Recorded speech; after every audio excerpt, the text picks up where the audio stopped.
All right, take two, I guess. I guess the first time didn't go through. I actually started the stream 9 minutes ago, and it didn't go through.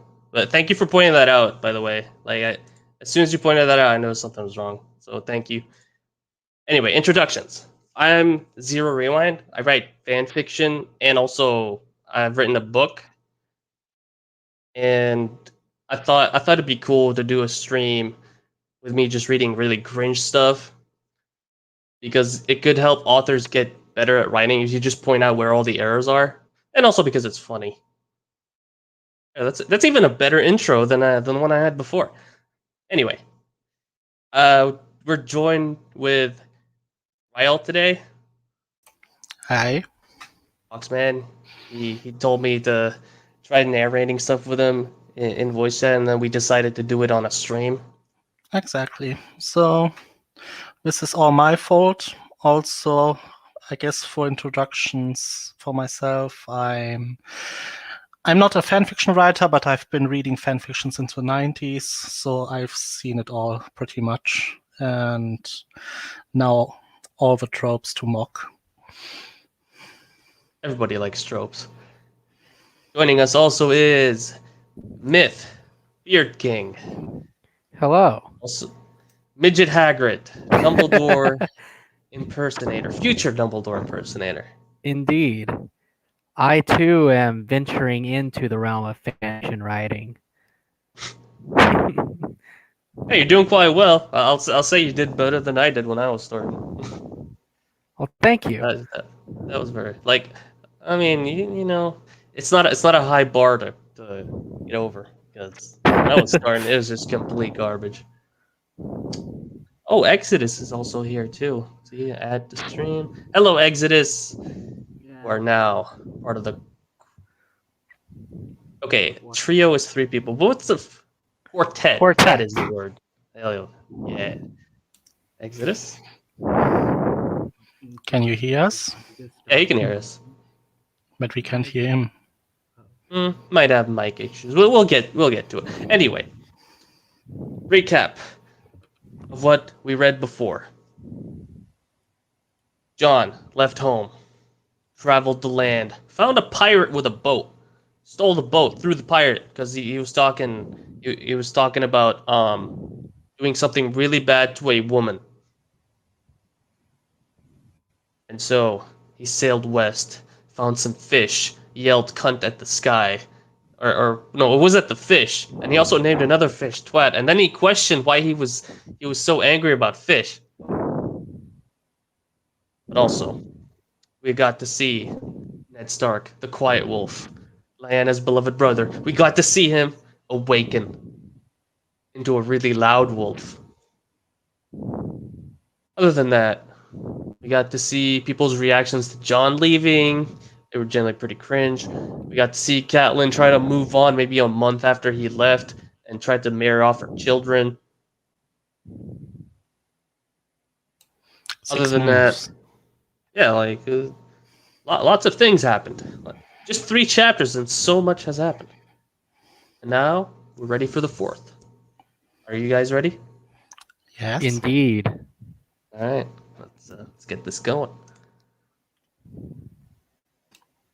Exodus is Rising. involved. Yeah, I think he's having issues. Oh, he's back in. Maybe I should add him now. Let's see. Exodus. Is it working now? Is it? Yeah, it is. Yes. Okay. Welcome, Exodus. So give a short Yeah, intro I of feel yourself. Essentially, I just started writing. I'm helping out Black Stuff and Nightmare. That's my entire introduction. That's fair. That's a good introduction. Blackstaff and Nightmare are 2 people who write. They also write fanfiction. They also write an original piece An of original fiction called. work, stranger than fiction. I Yep. draw art for them and occasionally help them, right? Yep. I think you also edit, don't you? Yeah, that's what I mean by help, right? I do better reading from time to time for them. That's fair. Are you ready, Exodus? Yeah. All right. I feel ready. Heck yeah. The Rising Sun by Dirk and Full of Errors. Chapter 4, Culture Shock. John was just wide-eyed as his boat coasted up to the little docks of this new land. The first thing he noticed about this place was the color. Vast amounts of trees that at first glance looked a subtle shade of red like the weirwoods in the north, but in actual fact were a soft pink. And at closer inspection, John realized they weren't leaves but flowers. So, whole sentence. I wonder if there's any trees growing winter roses. There are. Then again, this is a mental thing, so a monologue. I could forgive it. Not this though. As he disembarked from his ship, he noticed that everybody on the docks who were working stopped and looked at him. The look wasn't in disdain or disgust, but of intrigue and interest. For once in his life, he didn't feel uncomfortable with the whispers he could hear. It probably also helped that he didn't understand a word they were saying. Jesus Christ. Because nobody feels uncomfortable being surrounded by people who don't speak your language. They don't look anything like he's ever seen. They don't look at any ethnicity he's ever seen in Westeros or like visitors from Essos or anything. But he's just like, he doesn't have any discomfort. Yep. And we mentioned this before I noticed the stream wasn't working. Look like disdain or disgust, but he was had an in last chapter, and nobody knew him, so why would they be looking at him with disgust? So it's very confusing. Well, again, he was dressed in complete black, like it was said in chapter 2. And in the north, if you are dressed in all black, people might think you are a traitor of the Night Watch, or a deserter. Yeah, that's pretty fair. I remember I once wrote Ezio said, I once wrote a smut PJO fanfiction. Something happened and the draft got deleted. Looking back, kind of glad it got lost. It was pretty cringe. No, you should, if you find it, you should let me know so I can. Ezio, smut is experience always cringe. Well, going Really? by the fact that we are reading cringe and it's famous, your fanfiction would have done well. Sad about the cat. Mr. Mudkip said yes. What's up? Hello, Mudkip. Welcome. Welcome, Mudkip. Smart cat. Yes, he is very smart. Also welcome. How's the name pronounced? Xana? Xana. Xana. Okay. Z. But it's an X. It's an X, not an Z. Look, man. Don't question things. All right.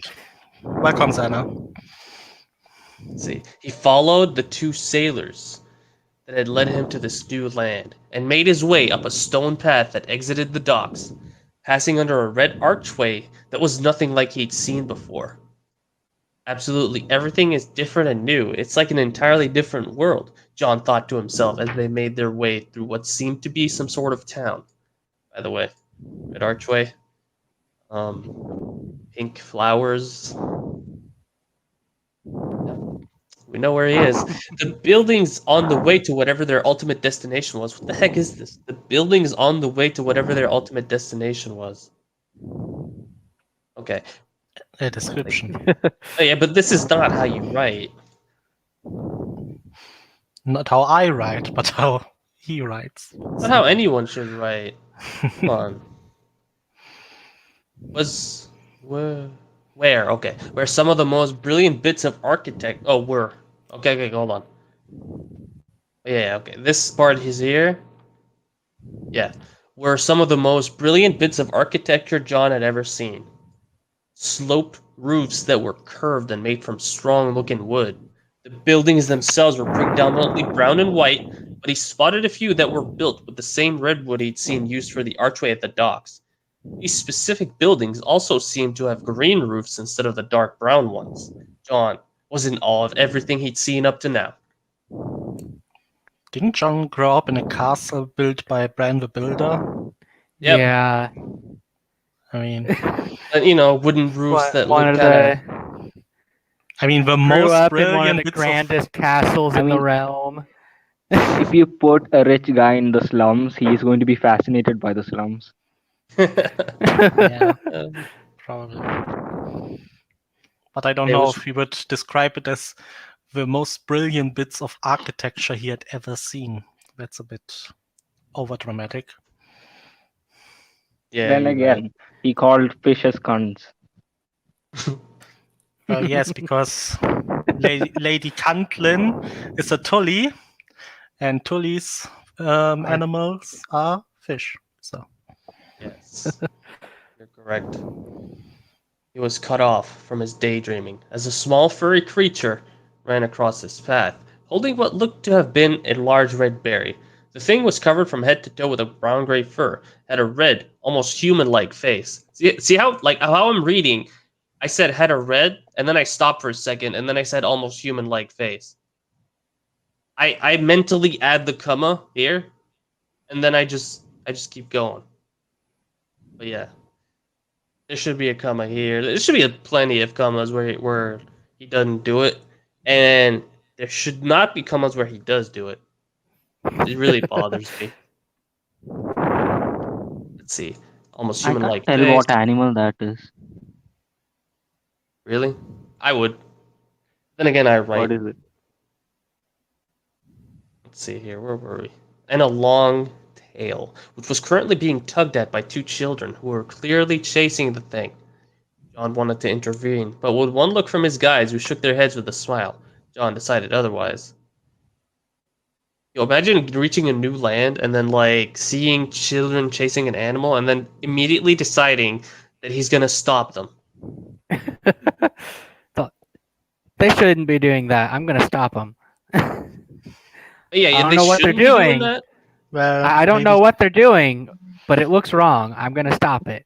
Yeah, but imagine you're in a new land and you don't know if these people will just chop your arms off for deciding to do anything for sneezing the wrong way. Maybe they'll decide to just Well, break to your be fair, kneecaps. he has never been in another land before.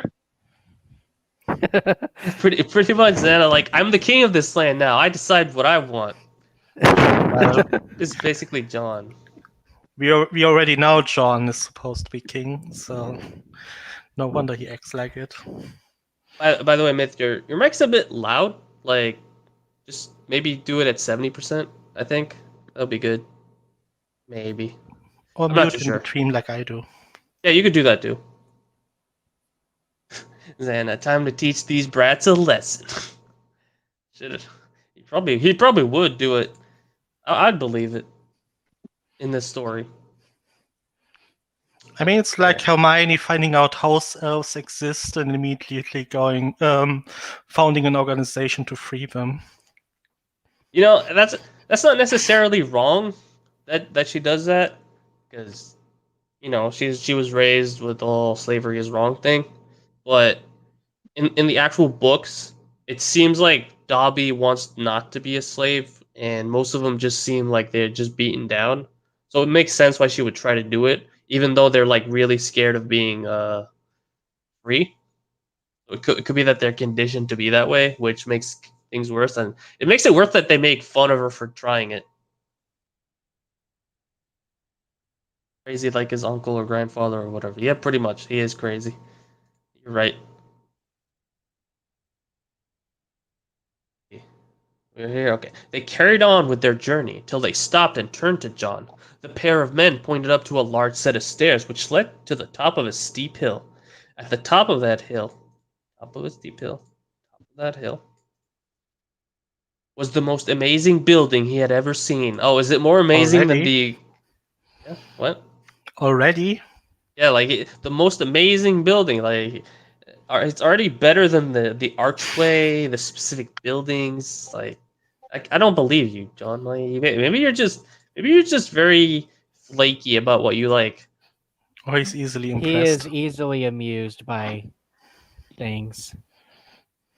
The outside perspective into a social. You know what norm. the Pretty description would fit in But for diagonally?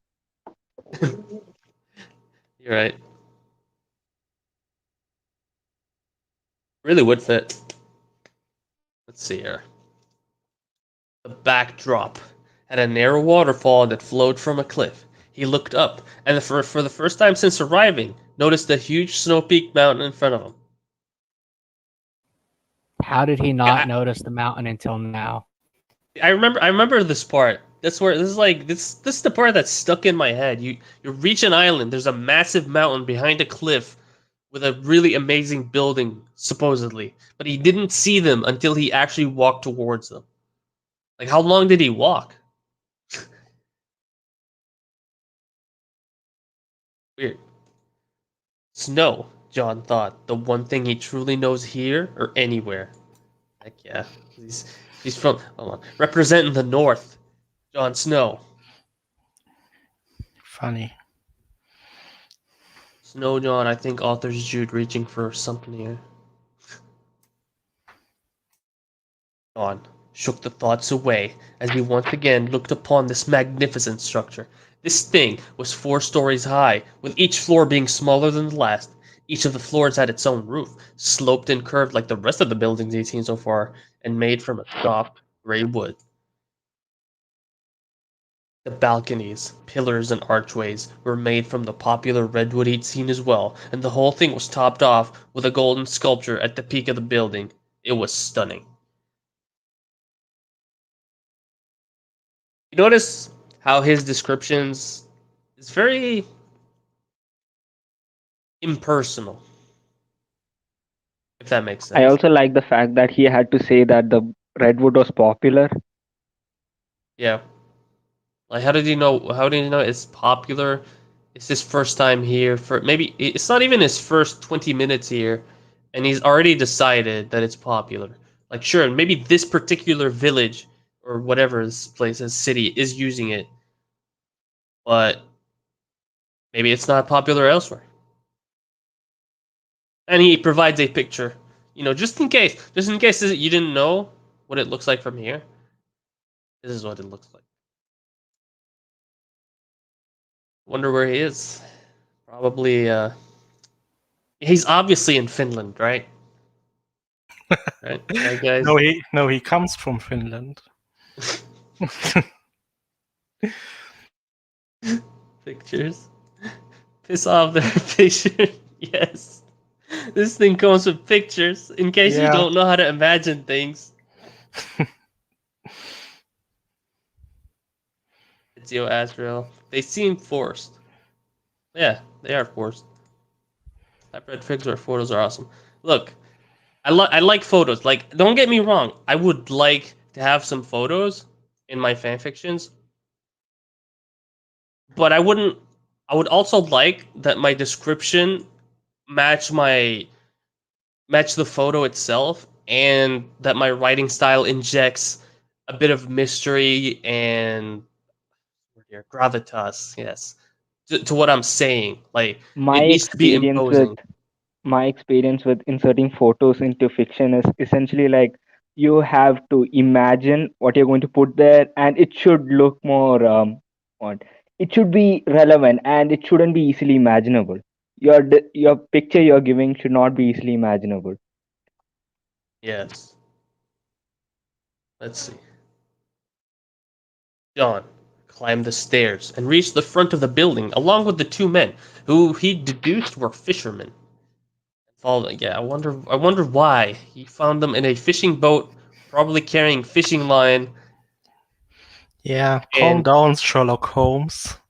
like I deduced. uh, Jon Snow, the President- next Batman. yeah. I'd watch Kid Harington as Batman. Yeah. Is he better than Robert Pattinson? Is that his name? Yeah, I think it is. The new Batman. Indeed. Actually, there's another Batman coming out too. Well, it's not Batman, it's Justice League. You guys gonna watch it? Because I'm gonna watch it. The Snyder Cut. I don't have HBO Max. I might get it just to watch it. I'm not sure. Who would be the Joker in that adaptation? I think they're doing Jared Leto, except serious this time. Yeah, they are doing Jared Leto. They did, yeah, they did a trailer for it, and he didn't look horrifying this time. Like, he didn't have that stupid tattoo on his forehead. But then And again, it was black and white. Yeah, but that's a Zack Snyder thing, so that's fair. Alright, where were we here? He followed the pair in.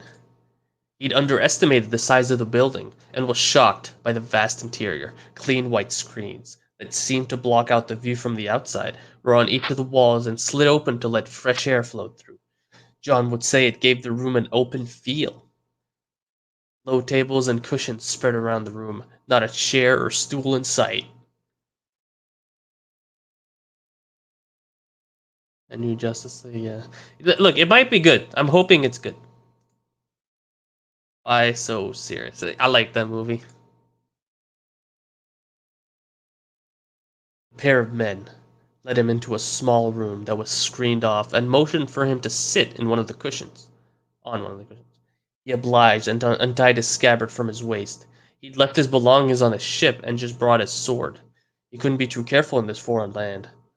One of the men left the room, and the other was clearly left to keep an eye on him, which was confirmed when the man pointed at John's sword and shook his head in a negative manner. Understanding his gesture, John picked it up and placed it further across the room from him, but not too far for him to reach if this all went tits up. So, question: why does one fisherman stay with an obvious warrior? I mean, or maybe not a warrior, but he has a sword. Yeah, why aren't there like 5 guys here? Like just 5 guys keeping an eye on him just in case. Like one guy you can overpower. But 5? It'd take a miracle. I mean, this is Jon Snow who can defeat 3 guys at the same time with his He bare can- fists. He Well, could probably here's defeat another the thing. entire village. So Here's another thing. Apparently, he needs to be he can't be too careful, and he's ready to go fight that animal earlier. Really was, yeah. He was gonna like beat the shit out of those kids because they were messing with the animal.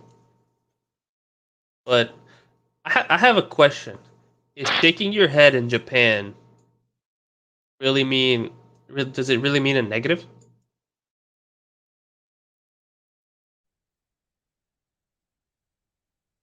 Anyone? I would have to look it up, but I know in some cultures it actually means yes. Yeah, like it could be like how does he? I'm not talking. It could be negative, right? But he's going to a new land where he doesn't know the language, but he's Apparently, it means excuse me. yeah, it could mean excuse me, or it could mean like it can mean anything except he's I don't know. Like the author does not understand that a different culture could have different meanings for shaking your head or like pointing at something or whatever. The stream is like an audiobook for free, but better. Thank you. You're welcome, Mr. Mudkip. Lived there, but has been adopted almost everywhere. Yeah, it has been in the 21st century, maybe late 20th century. But what I was referring to is more because this is obviously not 21st century Japan. This is more like I don't know, 12th century, 13th, 14th, something like that. So I don't know if they would still have that affectation. Negative could be that he has kind of look on his face, a sigh along. Yeah, that would make more sense, like a natural human reaction, rather than an accepted social norm, which is shaking your head. That would make a lot more sense. Thank you. See, I wasn't the only one who thought this was weird. Anyway, the other man returned and beckoned John to stand up and follow him. The man who was already in the room with John picked up his scabbard and followed him out. Well, there goes that plan already, John thought. Oh yeah. Or hero, everyone. Like like he makes an amazing deduction with the whole fisherman, and now he doesn't even know how to plan. John has clearly learned strategy from Lord Stark. Hell yeah. Or not even this is his long-term strategy, alright? He was led up a small, narrow staircase and into a room with 7 men. Old men, from what John could see. They were sat on the same type of cushions he'd been sitting on, and were sat in a circle around the room. What is it with this dude and sat? He believed this was their idea of court. The men who had escorted him talked in their language to a man who looks between the age of 40 and 50 and had short-cropped golden hair with flecks of gray. He looks at me for a while before speaking to me. All right, first of all, past tense or past, past or whatever it is. Past, present, first person, third person. I hate this person. All right, I have to read this now. Do I read it? I'm gonna read it. Okay. Need to psych myself out for this one. Skoros ixis auha brosi valitsos. What is your name, boy? The man asked him in fluent High Valyrian. Odd, he thought. Yes, that is pretty odd that he's speaking High Valyrian. John, he replied, still shocked. Somebody knew a language he did. Alright, you read this one, Ryle.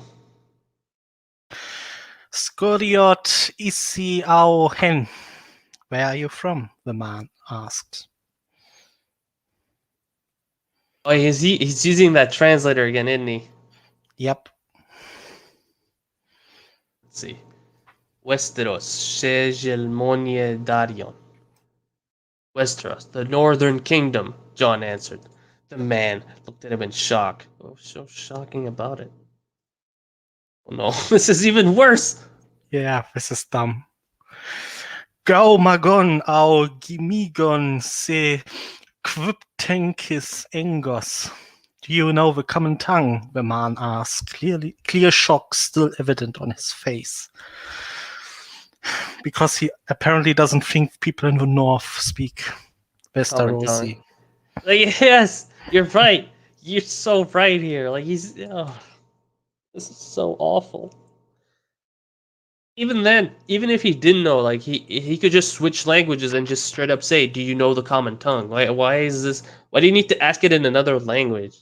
If he knows it, he'll answer yes. If he doesn't know it, he'll just look confused. Xana says, all that shifting threw me for a loop. Yeah, me too. Like, if that happens, I just, my brain shuts down. Why Just didn't he dies. start with the common tongue? Yeah, he is from Why Westeros. automatically jump to the High Valyrian? Because a High dead language, Valyrian right? because High Valyrian in that time is like, or was like Latin in or medieval times. It's like travelers are more likely to speak it as a bridge language. Could be a reason. Still, in terms of someone from Westeros, I think the default would be common tongue. Even if you learn High Valyrian or something. Well, especially after he says, "Yeah, I'm from north of Westeros." Well, Exactly. not north. That's the point. We already know who this is. I won't spoil it, but he has no reason to ask, well, do you speak the tongue? The common tongue. Oh well. Also, do you also have the impression whenever when he slipped into the first person that this was a self-insert for a moment? Oh yeah, it's definitely a self-insert area. Like, why else? Why else would John, a 14-year-old, have a thick beard and be Everyone as tall? admires him. Yeah, like he's as tall as Ned Stark, the Quiet Wolf. No, no longer the Quiet, the Awakened Wolf, Lyanna's beloved brother. He's as tall as he is, as the guy is, and is muscled, and can defeat 3 guys at the same time, followed by a trip to the woods, killing a bear, coming, what was it? Skinning the bear, coming back. Like, he's not even tired. Killing the bear with a dirk. With a dirk. Fake beard, yes. Yes, it is. Anyway. I do. See, John replies in the common tongue. Could have just asked it. John replied as he looked around at the rest of the men, who all looked confused with the conversation that was being had. The man started talking again. Good. Your high religion is all right, but still a bit rusty. He ended with a grin. The grins are starting. Grins are starting, but there's something else here. So, hello, Nina. Welcome to the stream. Hi, Nina. Check this out. Rusty. Saying someone's skill is rusty implies that they've been at it for a while, for years at the very least. They're out of practice. Also, rusty in the context of a medieval-ish fantasy, rust. Not really. I don't think they've ever used it to describe a skill. But yes, let's keep going. If you don't mind me asking, where are you from? John asked. I'm from Westeros, just like you, boy. The man finished with a laugh. Unbelievable, John thought. Unbelievable, okay. He's speaking the common tongue. Does anyone else get Princess Bride inconceivable vibes there? Inconceivable. Dude, if I had a Princess Bride clip, I would play it. I should start getting clips. Unbelievable, John thought. He assumed he was the first Westerosi to ever discover this foreign land, but it turns out he wasn't. Very annoying. Annoying. In case you weren't annoyed by this. Granted, he was glad there was somebody who knew his language, and by the way he was speaking with the other men in the room, knew the native language as well. Looks like I found my language teacher at least. What makes you think you found that? Like, what makes you think the guy won't just take his sword and just shove it down your throat? Because Right. he grinned. Yeah, he grinned at him. Yeah, he ended with a grin. He finished with a laugh. Also, yeah, this thing with a insert reaction. Not if you do it And too can the much, it man feels be really bad. stronger than a bear? I mean, I think if they all attack him at the same time, John won't be able to win. I know he beat 3 guards simultaneously without even trying, but let's just say these 7 old men can do it. Because they're Japanese, right? They're professional Japanese old men. They can't lose. Professional Japanese old man. Oh man, Zero. He's got a Language point. teacher. Come on, every Japanese old man is some kind of badass. We are all retired samurai. And because they Yes. survived so long, we are the best of the best. But it still didn't change the fact that he thought he'd accomplished something nobody else had before. He was broken from his inner turmoil when the man spoke up. I've told the elders that you are a visitor from my homeland, and you wish to contribute to our society. It is the only way you will be allowed to stay. Thank you, and please tell them I appreciate their hospitality, John replied as he nodded to the old men.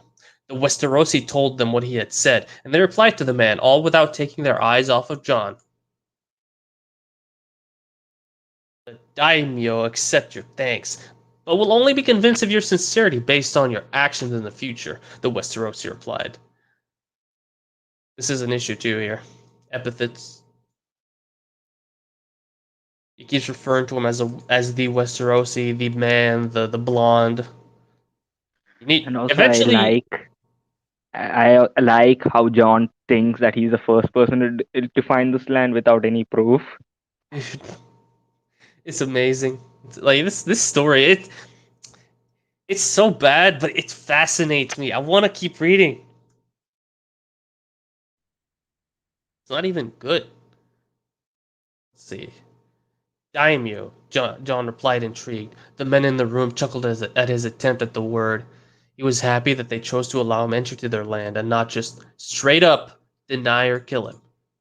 Straight up. Medieval times.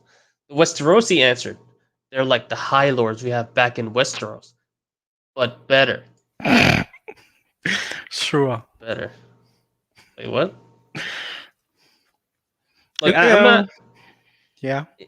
My history of Japan isn't super complete, but it wasn't there an era where like everybody lost faith in the High Lords and the whoever was emperor, and then it became the shogunate because Yeah. all the samurai took over. Like, calm down there, Westerosi.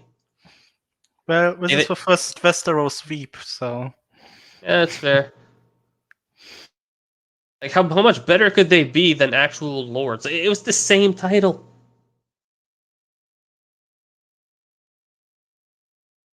There were no records of the land. It wasn't common. I may think the same thing. How many people discovered the Americas? You know, I think it was like 5. No, I know there's Christopher Columbus. There's the Vikings. There's another dude, John Cabot or something. Giovanni Cabot. That's the name. It was in Italian. In case you didn't get it from the name, there were a lot of people.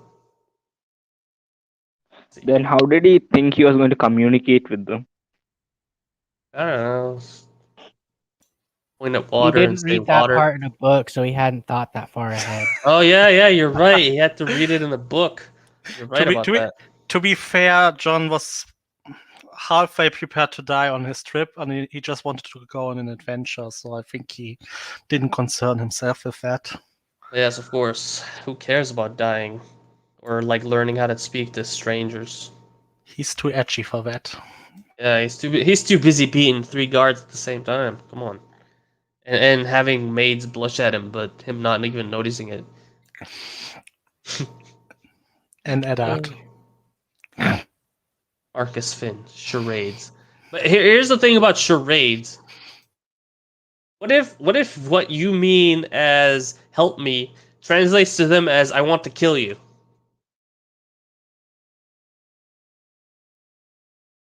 Or like bend over for me. I wanna go to town on you. Like there's no way to know because it's a different culture. But yes. Wait, no, this here. We asked this, yeah, okay. Well, this settlement we are in right now is called Kochi, but the island itself is called Shikoku. There are 3 other islands as well: Hokkaido, Honshu, and Kyushu. In case you didn't know this was Japan, he's telling us. The Westerosi answered. Welcome to Interesting. Japan. I mean, you know, the story is called Rising Sun. It's a play on the. Yes. Except it's west here, so it makes no sense. Interesting, John pondered. He'd never heard of any of those places in Lewin's lessons or in any of the books he'd been reading. We just talked about the books. God damn it. Also, shouldn't Maester be capitalized?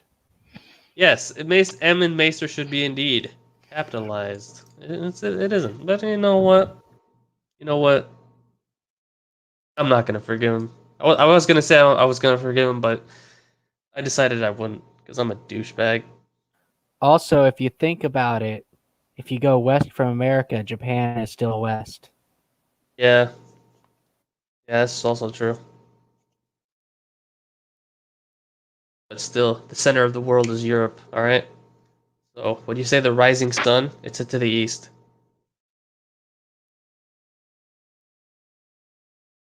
Rather, the rising sun kingdom.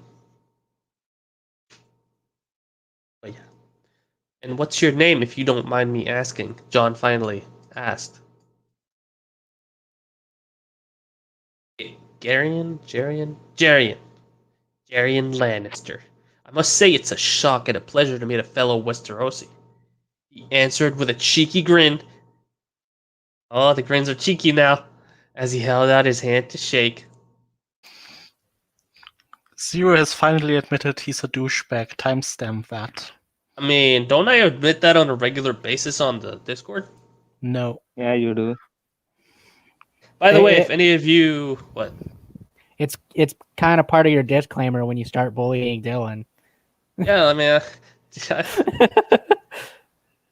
I almost never have anything nice to say about anything. Let's be honest here. Speaking of Dylan, where is he? I don't know. I think he's busy. I think I'm gonna Too give him bad. some crap. I'm giving him some crap later. Yeah, just don't worry. I'll do an announcement. Dylan, why have you forsaken me or something like that? But yeah, in case any of you are new viewers and not from my Discord, the link to my Discord should be in the description of this video, as well as other links. You should click those. Okay, never mind. John. Should be. I mean, I put it in the description. John just froze on the spot. He accepted his hand and shook it, still shocked at whose hand he was actually shaking. Yeah, it is.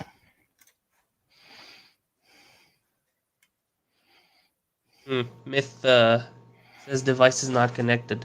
This guest will need to connect their mic and cam before you can add them to the stream. I guess something happened with this stuff. All right. Anywho. Tyrion Lannister, Lord Tywin's brother, John asked.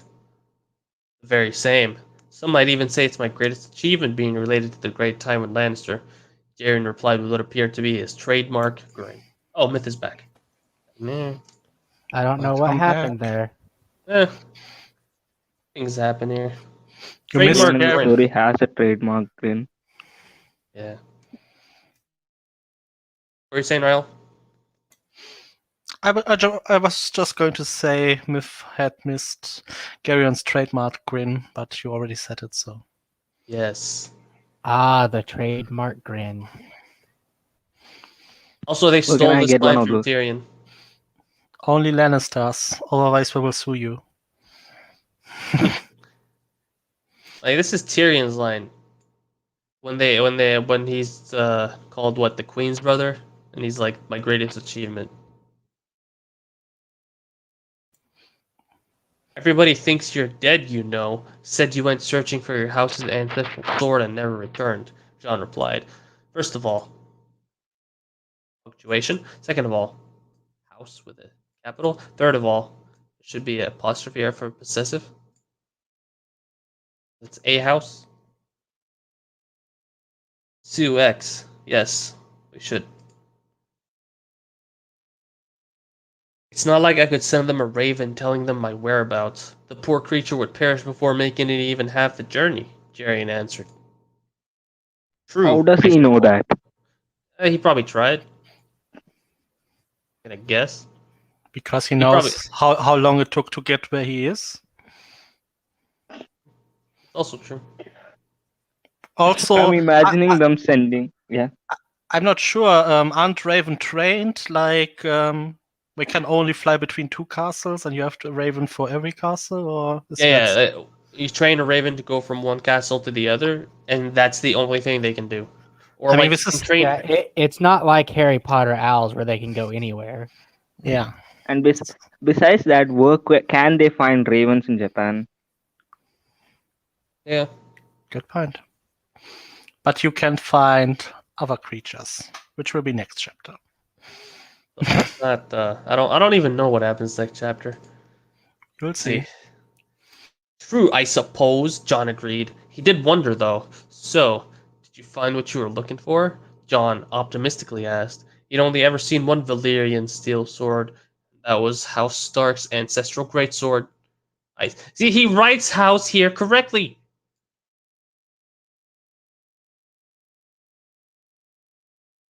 Whatever. Jaren replied with that grin still plastered to his face. Not sure. You'll have to wait and see. Maybe John was Garion chilling is the the rumors. Joker. Really is. Like I know he was portrayed as one in the books, but like may have missed part of the conversation. But did you ask if there are ravens in Japan? That's not quite what I asked. The Exodus question asked was, Yeah, yeah, I did. exit. I mean, there probably could be. I don't. There have to be because most Japanese folklore involves ravens, doesn't it? Or am I just talking out my butt? Probably the They are second in thing. well forested mountainous areas and not that common either. Yeah. Yeah. Well, the daimyo may have agreed that you shall stay. Well, have agreed that you shall stay with me for the time being, so I can keep an eye on you. Make sure you don't get into any trouble. So grab your shit and follow me. Darren said. Grab your shit. John. John was surprised, but okay with the man's crudeness. What is this story? He told them that all his belongings were on his boat, so they both headed back to the docks to retrieve them. On the way there, they conversed and learned new things about each other. John told Jaren he turned 15 2 moons ago, which Jaren was surprised about, stating that John was well built for his age, and that having a full beard at 15 was just weird. To be fair, I had a What? full beard at 15. But you're the beard king. Where did you? Were you well built for your age and with Oh that? no, full I was beard? scrawny. Did random man also tell you that you look super manly? I have been at sea for over half a year. Not really had the opportunity to shave, John defended. Took me until I was near 30. Hold on, give me a second. Also, did John that not get sent- his sword back? He will, probably. Not yet. The sentence John said doesn't make any sense, though. I have been at sea for over half a year, not really had the opportunity to shave. Well, it's because he called it weird. No, I mean, yeah, he could have used his dirk. I'm talking about the grammar structure. Does that make sense? I Not mean, it's really had the speech. It doesn't really opportunity. have to. Yeah, but I mean, you can sort of sometimes forgive conversations because they're conversations, right? Like if he puts a period here after year and then says I've not really had the opportunity to shave, it would work. It would just be just fine. But I mean, this could also work because it's a conversation. It's just like if you see something like grab your shit or okay, like grab your shit does not fit into any Westerosi conversation in that particular sense. Like grab your shit means your belongings. It would probably be more like something like if it was Sandor Clegane or something, go and get your shit. Like not Jarian, the son of a great house. Like they can be crude at times, but not this crude. There's a certain level to it. All right. I just pictured John with a beard as magnificent and hey, Did you hear that, Myth? who knows? John might grow to be as tall and strong as Hagrid. I mean, if I remember right, he shared a picture of what John should look like in one of the comments in one You're chapter. right. It was in Yeah, the I think in previous this chapter. chapter. No, I think in this chapter. It's at the end. We'll check it out when we're done. Or, I mean, I could go all the way down there. Should I? No. Nah. No. The answer is no. Continue reading. Took me till I was nearly 30 to grow a respectable beard. Seeing you with one at 15 just pisses me off, to be quite honest. Jarian jested. With his belongings gathered, John followed Jarian towards his home. It was a quaint little house that was built with a surrounding garden that had an abundance of different trees. John, it seemed peaceful. No picture. I got to stop you here because, see, the walk there seemed longer than the walk to his house. Yeah, like it's And just. what belongings? I'm gonna say the stuff at the ship. Goodbye, Mudkip. Take care, Mudkip. Thanks for chilling here. Yeah. Yeah, like he got the The belongings are in his ship. He did say somewhere here. But he just stole the ship. Yeah, but he hasn't told anyone he stole it, so it's his at this point. Alright. Of But course. yes, John followed Jaren towards his home. It didn't take like 5 years to get there. It was a quaint little house built on a surrounding garden, abundance of different trees. To John, it seemed very peaceful. I guess a broken picture, the most peaceful picture. Yes, very. This is very peaceful. Here, this is a very peaceful image. Well, this is it. Home away from home. It's not a castle, but it's enough for me, Jarian said. Oh, don't worry. Your home looks lovely, and I really do appreciate you housing me, John replied.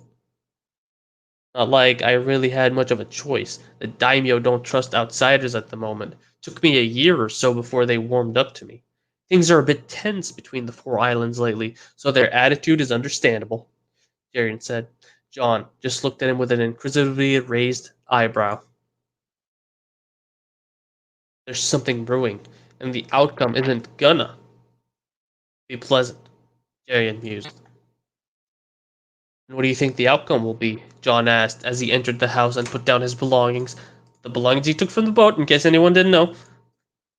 War, Jarian answered. Brilliant. Been here 5 minutes and there's already death on the horizon, John thought as he laid down on his bed, Jarian had pointed out. He shut his eyes and let the darkness take him. The darkness take him? It takes He me fell 2 hours asleep. It takes me 2 hours to let the darkness take me. Also, single quote, double quote. Pick one. Pick one, please. Oh, the Why red woman. pick if you can have both? Because you can't have both. This is awful. It's like dating two women at the same time. Just commit to one. Don't cheat on the other. All right. Let's read about the red woman. I think 15, Xana. No, he is 14. I mean, 14 or 15, one of them. Yeah, and yeah, he had his birthday on the ship. That's right. Because it took him 6 months to get here. But yeah, he's essentially a teenager, and his voice is not cracking. He's already past that stage, Xana. He's tall He and has a beard. strong. He has a full beard. Everybody loves him, especially the ladies. They blush around him all the time. He just doesn't notice it because he's very pure.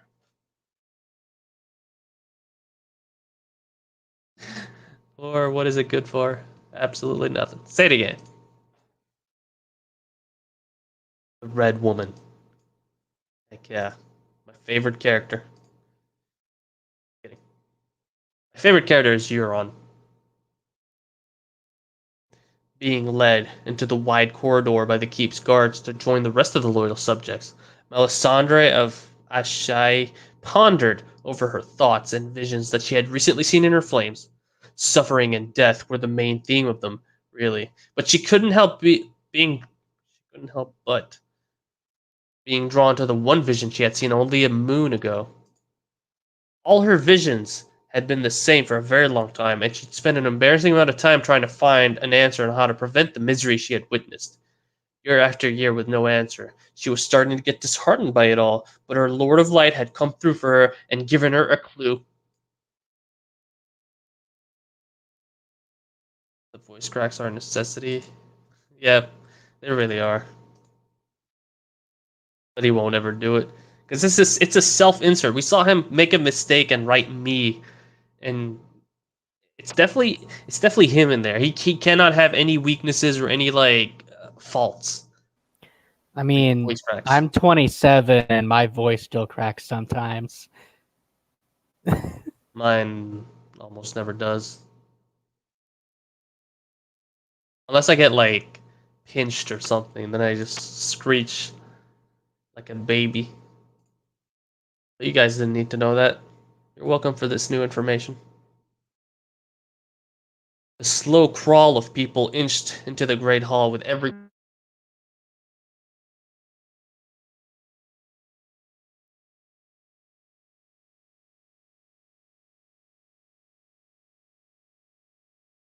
1,000 swords and methodically dealt with the issues of the day.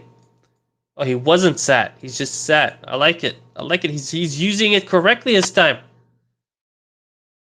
It's amazing. The man himself was a jovial king, but open to bouts of melancholy if the masses were to be believed. Melisandre could see the hidden pain in his deep indigo eyes. Oh, the pain. As he waved away a lord to move on to the next one. They say the queen is very similar to her husband. And that it was all brought on when the rebellion ended 15 years ago, when Lyanna Stark, no, Lyanna Targaryen, had perished, giving birth to a babe that hadn't survived birth either. Both monarchs had clearly been in love, and that loss had left a deep wound. Oh. The king had done his absolute best trying to fix the problems his mad father had created, but it would all be for naught if her visions rang true. Hold on. No, that's not how you write not. An A here. Yes. Did the audio cut out for a moment for anyone else? I don't know, buddy. You're scaring me. It did for me. It cut Really? out for a few Same. seconds, but it came back. Where at? Yeah. A few Just sentences around ago. the King Rhaegar, I think. At the beginning of King Rhaegar, first of his name, Here? but you don't have to read this again. All right, that's fair. I think my microphone does that from time to time. I think it's the actual microphone. But yeah, Or it might be StreamYard. might be StreamYard. Not sure. Xana didn't have a problem. So. Yeah, so whatever. It's probably StreamYard. The king had done his absolute best trying to fix the problems his mad father had created. But it all, yeah, okay, I did this. The king finished. Yeah, this is why I got confused. King Rhaegar, the king. The king finished his business with the person in front of her. She was ushered forward. Well, here goes nothing, didn't he? Oh, Shit anymore. isn't she like hundreds of years old?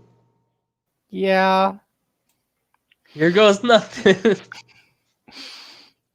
She's a hip over 100 years old. Yeah, she's very modern. She's with the times. She's alright? Westeros's first hipster. Yeah. Melisandre thought as the person in front of her was escorted away. She bowed to the king and hoped that he would listen. See, here's the weird part about this for me. I'm expecting, like, I'm fully expecting at the end of the story when he starts fighting the others that they talk like this, like they talk shit, like street thugs in the 21st century. Like you got another being like, "Hey fam, I'm gonna beat your ass," and then resurrecting a bunch of corpses. This is what I'm expecting from this story. Can we appreciate how pointless this entire scene was? Yeah, like all it was like, okay, 1, 2, 3, 4, 5, 6 paragraphs of her simply walking into the throne room, seeing the king on the throne, Standing in line. standing in line, and then when the actual moment of the scene, the one we're waiting for, the important part of the damn scene, so we know why she's here, it cuts off. It just fucking. It's like she hoped he would listen, and then, all right, time to see John. You guys don't want to know what she wants to talk about. I mean, why stay with Melisandre when you can, or with the Red Woman, if you can go to Jon? This is bad writing. I need a second here. This is actually upsetting. Okay. John. So yeah, Xana, this I needed to know that totally applies to this entire scene. Very, very important storytelling. Right? This is storytelling on a level we are not familiar with. We should hope to become this good. I am complete trash compared to this guy. That's how I feel right now.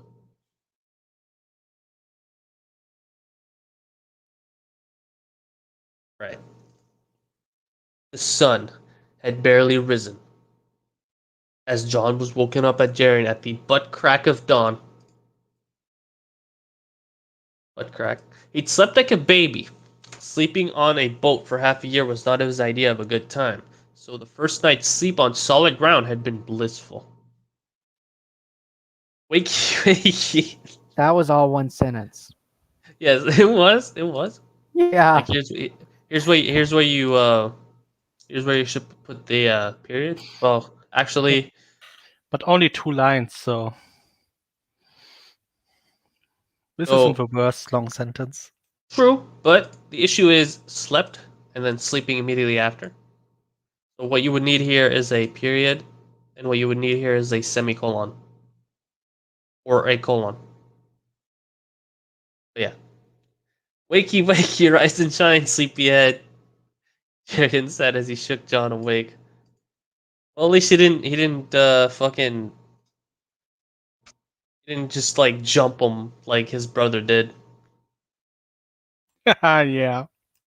Marcus Finn, these are wishes he could write on the level. I really do. I hope one day I can be as erudite and verbose as this man here. I have to look those up because I'm stupid. Yeah, at least Jarian didn't body slam John like Rob did. This is better. This is pretty good. Why? Why do you hate me so? We've known each other for a day. Nobody talks like this. Especially God, not Momo. in this time period. Yes. Time for you to wake and get yourself cleaned up. You stink. I've got breakfast on the go, and when we've finished, we'll go and meet the sword master to evaluate your worth, Jaren replied. Sword master? What's that when it's at home? John replied, still rubbing the sleep from his eyes. What? Sword man. It's in the name. Sword master. John is no longer the next Batman. Look, man. He can't deduce that one. What kind of? This is smooth brain, John. Like that's what. Just change the name to John the Smooth Brain. John So rolled the that previous one on his sentence- intelligence check. The What'd previous you say? sentence, I felt like he was aging. The guy was aging from a baby to like a grown man. Yep, pretty much. Wakey, wakey, rise and shine, and then it's like back to normal. And then why do you hate me? I'm just hung up on this. Yeah. Sword master. It's like saying, this guy is an axe man. I wonder what he uses. Probably spears.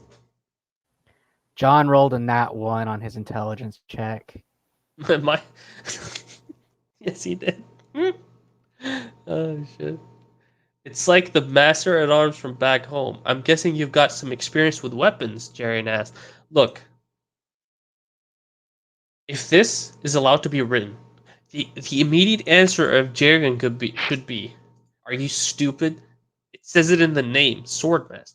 And we already know Jarian is not afraid to tell him that he stinks and to wake him up and he's shaking him awake. Like he's not afraid to do it. And tell him to grab his shit. Yeah. So like it should be like, what do you think it is, dumbass? It's a guy who's a master of swords. Anyway, experience with weapons, Jaren asked. I dabble. John answered as he peeled his clothes away from himself, still half asleep. Oof. Well, get a move on. He doesn't like tardiness, and he'll be itching to break you in. Oh no. Arian said with that ever-present grin. Trademark ever-present grin. Anna said, he rolled a 19, but due to his modifiers, he gets a 1. Pretty much. That's worse than the nat 1. You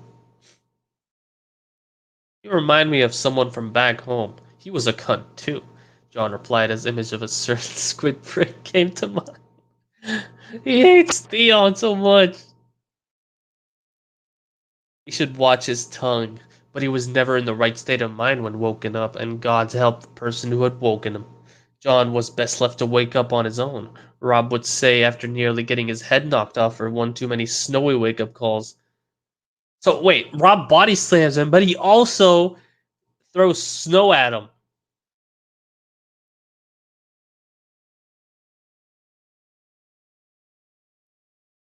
John is being too humble there. He killed the bear with a dirk. Yes, he did. Yes, he did. And he's like, I dabble. I mean, that's the point. He's supposed to be humble. Yeah, he's it's called humble bragging. He wears the bear pelt as a trophy. Yeah, like it's like he brags without actually whilst. That is his bragging. He doesn't have to say it. Yep. He'd completely stopped his daily ritual after seeing the face John had given him. Still better than getting a cat dropped in your face. I'm sorry, Xana. Sorry for what happened to you. That is awful. Did that happen? Yeah. She was sleeping and someone dropped a cat on her face to wake her up. Can you imagine how that would go? Thankfully, Jarian took it in his stride. Okay, so this needs to go. Took it in stride. Can't remember the last time somebody spoke to me like that. Refreshing to say the least. John replied whilst chuckling to himself. John believed they would get on quite well. After he'd washed, trimmed his beard to tidy it up, and eaten his breakfast, which consisted of a scrambled egg and an assortment of fruits and berries, John and Jarian headed out into the cool morning air and made their way to the Swordmaster's Hall. The hall itself was at the edge of the town and had its own path down to what looked like a secluded portion of the beach. By the way, no one ever talked to Garion that way. I mean, he's the brother of Lord Lannister. Yes. He was in a foreign country where people hated him apparently, and no one has ever talked to him that way. I mean, they don't hate him. They just didn't trust him. Even better, they didn't talk to him that way without trusting him. Yeah. I mean, Jarian who would trust a spoke. Veep? Pretty much. Jarian spoke to them Guy. before they entered. Watch that silver tongue of yours when speaking to Master Miyamoto.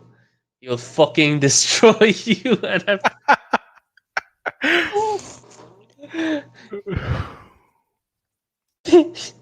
give me a second here. Alright. He'll fucking destroy you, and I found that out the hard way. I'm guessing Master Miyamoto is the swordmaster you've been banging on about, John guessed, to which Jarian nodded. Look out for a spin attack. This is literally the second time he's mentioned him. Yeah, like banging on about, like second time mentioning him. Like I don't know about you, but if I'm banging on about somebody, I'd have at least mentioned the name and what he does, etc. about 20 times at least. This is a conservative estimate here.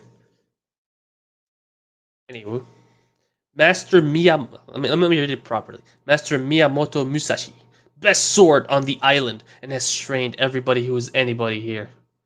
Only the truly exceptional survive his lessons and teachings. Unfortunately, he gave up trying with me. Said I was too proud to learn. Jarian said. Only the truly exceptional survive his lessons? He gave up trying with me. Survive. Trying. Survive. Okay. Why aren't you dead, buddy? Should be dead. Well, he got like a entry lesson, not a full one. Ah yes, Miyamoto. Such a unique name to use, said Marcus Fit. Yeah, I very, can imagine this guy searching for Japanese names and like looking at the first name he saw, Miyamoto, and using that. yeah, like Japanese heroes or like Japanese historical figures. Miyamoto, okay. You're not gonna cry on me, are you? John japed and earned a jab to the arm. I can't wait to see him hurt muscles you didn't even know you had. Ha! Jarian answered back. Can't wait to see him hurt muscles you didn't know you had.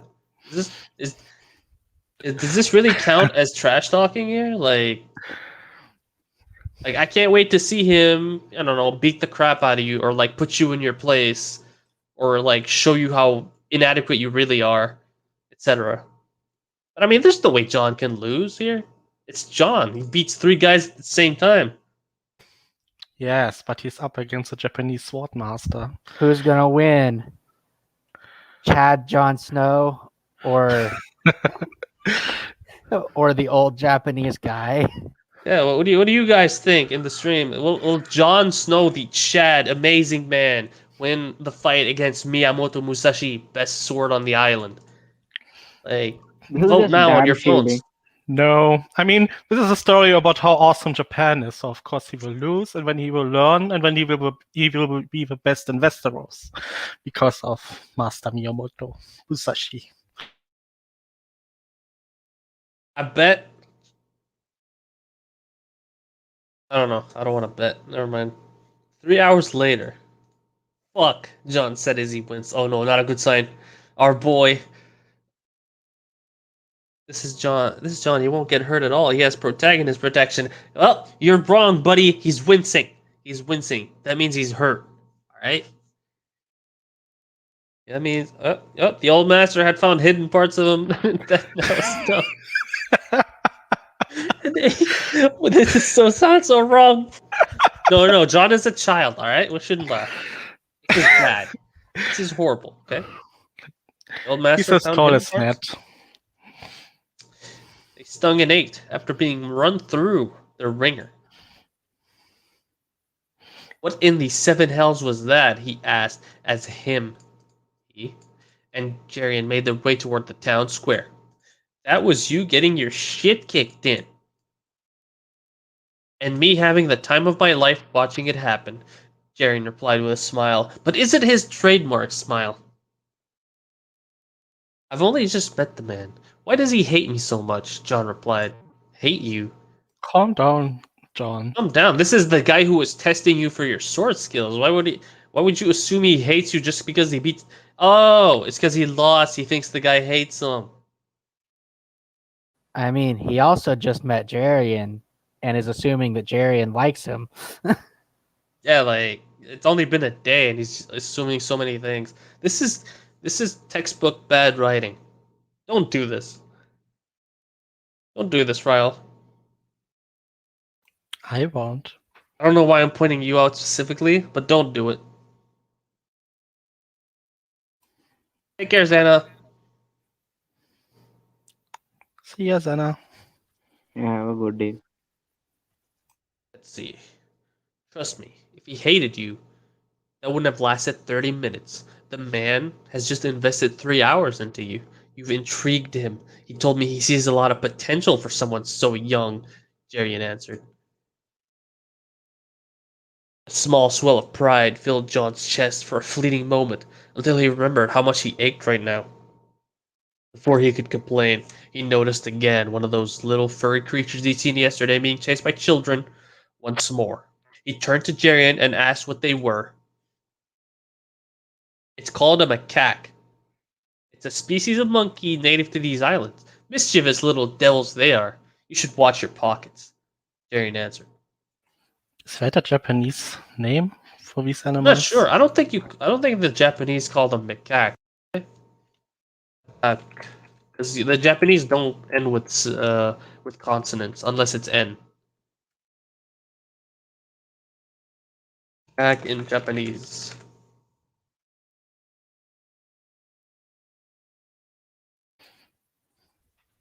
Yeah, they just call it it's called a monkey. Saru. So, I'm just surprised because why does he bother with a High Valerian translator, but he doesn't bother with translating this into Japanese? You know, his brain. I don't like. Thing is, we shouldn't try to understand how his brain works because we'll never. It's a hole we will never escape. Once you understand something that's bad, you will become bad. I'm not trying to understand this. I'm just correcting it and making fun of it. And also pretending to read it seriously. They reached the middle of town and headed straight for the swordsmith on Master Miyamoto's recommendation. According to Jarian, Goro Masamune is okay. Alright. Okay. Is one of, if not the best swordsmith in the land. John was excited to see his wares. For those of you who don't know, this name is very famous. Yes, Masamune and Muramasa. He is historically a swordsmith, if I remember right. Yep. Very famous. As soon as they entered the store, John was instantly amazed at all the steel on display. Rows and rows of finely crafted weaponry lined the walls and shelves, subtly curved long swords and short swords, daggers, bows, and an assortment of weapons that looked completely foreign to him. Jarian explained to him all the different types of blade on display, from the katana, wakizashi, odachi, and tachi, to the more obscure weaponry like the kusarigama, which was a vicious-looking sickle chain. This still doesn't make any sense to me. I mean, it was described like a small village or town. Why do they have a weapons shop? Like it sounds several different types of blades on display. I mean, Yeah, like it's a Because town it's with home fishermen. to Master Miyamoto. Yeah, I mean- that's also fair. lined the walls and shelves. He has shelves full of these things. How does he make money? Presumably, people travel from all over the islands to train under Master Miyamoto. So they get trade. You mean Masamune? Miyamoto is the swordsman. I know. They travel to train under the guy, and they get swords from this guy in the Yeah. process. Yeah, but if I die, they don't get any swords. Let's see. He also pointed out some of the rare items on display and explained to John what they were made from. Dragon steel? What the hell is dragon steel? John questioned. It's a bit like Valyrian steel, but it's lighter and holds a sharper edge. So to put it simply, it's just better. Arian explained. Glorious Nippon steel. Yeah. Ah, glorious.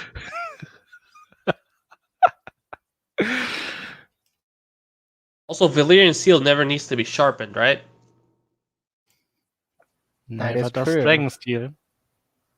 Apparently. Here's my question: If dragon steel can be so easily made, Well, it isn't said it's easy. I mean, this is If- Masamune. if this dude has an He's entire got shop with shelves. he's of got dragon shelves steel. and such of dragon steel, why would he need to even? Why would the shop still be there if everybody has dragon steel? That makes sense to you.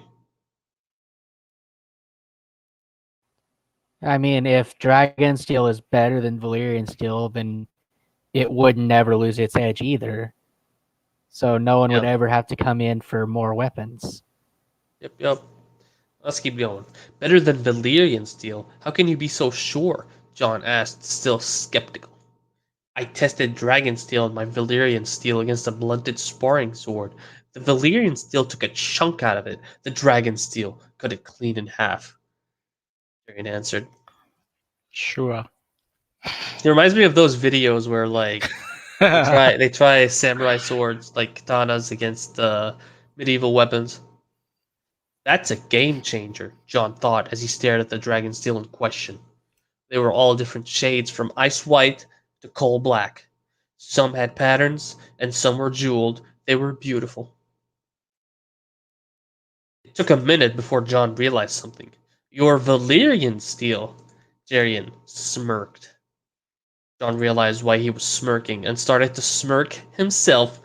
Oh, we got a smirking band here. So you did find Bright Roar then. Jarian carried on smirking and just nodded. John had to see this when they headed back. I found something else as well that might interest you, but you'll have to be a good boy if you want to see it. Jarian said, "Oh my God! You know, maybe Marcus Finn was right. Ah! Hey, hold on, let me just scroll up here. He did say something here. What was it? John Yeah. needs an adult. It's turning into one of those stories. Yeah, you're right. Yeah. It really is turning into one of these stories. Holy crap! Okay. Let's If you want to see my sword, you have to be a good boy. Oh my god. Yeah, Dear good boy. God, why? Oh, prick. Yes, that's what he was That's referring to, his only John. reaction. John muttered under his breath as Jarian laughed at his expression. They both left the store after browsing and handling some of the blades that were on offer. Jarian was quick to point out that dragon steel can still be produced, but is not sold to just anybody with a bit of coin. You have to earn the right to wield it. Oh, okay. Of course. That's a decent enough reason. Some kind of cultural thing. You have to earn the right to be able to use them. That's a good business model. I'm sure he makes lots of money with that. Oh yeah, he probably makes plenty. Just kidding. He's probably poor. John did wonder though. Why is it called dragon steel? Did they have dragons here as well? John grinned. He tried to sound nonchalant about it, but he was very intrigued when Jarian answered. Did they? Jarian grinned. Trademark grin if you guys didn't know. They still do. Okay. Give me a second. Okay, fuck off. I'm calling bullshit right away, John denied, but couldn't help but feel a bubble of excitement brewing. Yes, he's calling Yeah, bullshit. I'm agreeing with John's statement here. No, I mean, I agree too. That is total bullshit. It is. It is. Like, I understand saying fuck off, but I don't understand saying calling bullshit. Which we've made this point ad nauseum, so I'm like just anytime I see something stupid like this, I will just say it and then just cover. The modernisms are just kind of there. They're not going anywhere. I still like to point them out. Yeah, but I just try to ignore them at this point. At least stop pointing out Ghana, because I'm pretty sure Ghana is. It makes sense. I mean, it's an obvious contraction of a word Well, going to. I'm so- gonna punch No, you. you're not. Yeah, you're right, I'm not. Jarian put his arm around John's shoulders and turned him to look toward the huge white-capped mountain in the distance. You see that there? Jarian said as he pointed to the top of said mountain. That's called Mount Hakusan. It means White Mountain in Nihongo. Nihongo is the name of the language that they speak, if you were wondering. Okay. See, as I was reading this, I was gonna say if you were wondering, and then I read it. John rose an eyebrow at the name. White Mountain. Bit boring, isn't it? Shut up and let me continue, Jarian chided. John motioned for him to carry on. It's one of the three holy mountains, along with Mount Fuji and Mount Tateyama. All three of them are actually, in fact, volcanoes. John was in awe while listening to Jarian. This thing was colossal and was easily peaking above the clouds. Inside of these volcanoes are said to be dormant creatures, winged creatures the size of entire villages, waiting to awake from their slumber. Jarian finished. Yeah, this fits in line with Japanese myths. The monster in the volcano slash mountain, but usually it requires some kind of sacrifice. But yeah, I like this part. This is something I like. John rolled his eyes. He'd heard old Nan's stories before, and this one sounded like it came from her own mouth. Those sound like some really big birds, John japed. Oh God, here comes one now. John cowered behind Jarian as he pointed up at a seagull. Okay, you're being very, what's the word here? Forward? No, bold. Get off me, you annoying shit. Jarian pushed him towards the path up to his house as John laughed. You mock, boy, but these people hold strong beliefs to these creatures. So much so that they build temples in homage. Do not disrespect the culture unless you want to be thrown back into the sea. Jarian chastised. John, to his credit, apologized for not knowing. You know nothing, Jon Snow. That's a good question. Marcus Finn asked, do they know what a volcano actually is? Like, is there an actual volcano in Westeros? Yes. Valyria, the Doom. That was all That's not Valyria Westeros. was It's not comprised Westeros. of 13 volcanoes. But they Great. know about volcanoes. I mean, everyone knows about the Doom of Valyria. Yeah, but he probably didn't read about it though. I mean, the volcanoes themselves. The Doom was supposed to be some kind of magical thing, wasn't it? As far It's as I know, unclear. it was attributed to magic, but it's not sure if it's just volcanoes blowing up or blowing up because of magic. But as far as I know, But in actual Westeros, there's no confirmed volcanoes. The only ones we get in canon are the 13 flames of Valyria. Yep. But here's it wouldn't fit with John specifically because he would be looking up how to fish. What? Apparently, Dragonstone is a volcanic island. There. Oh yeah, Accept that I forgot about Dragonstone. So did I. And besides that, so far John's characterization is if he has read it, he knows it.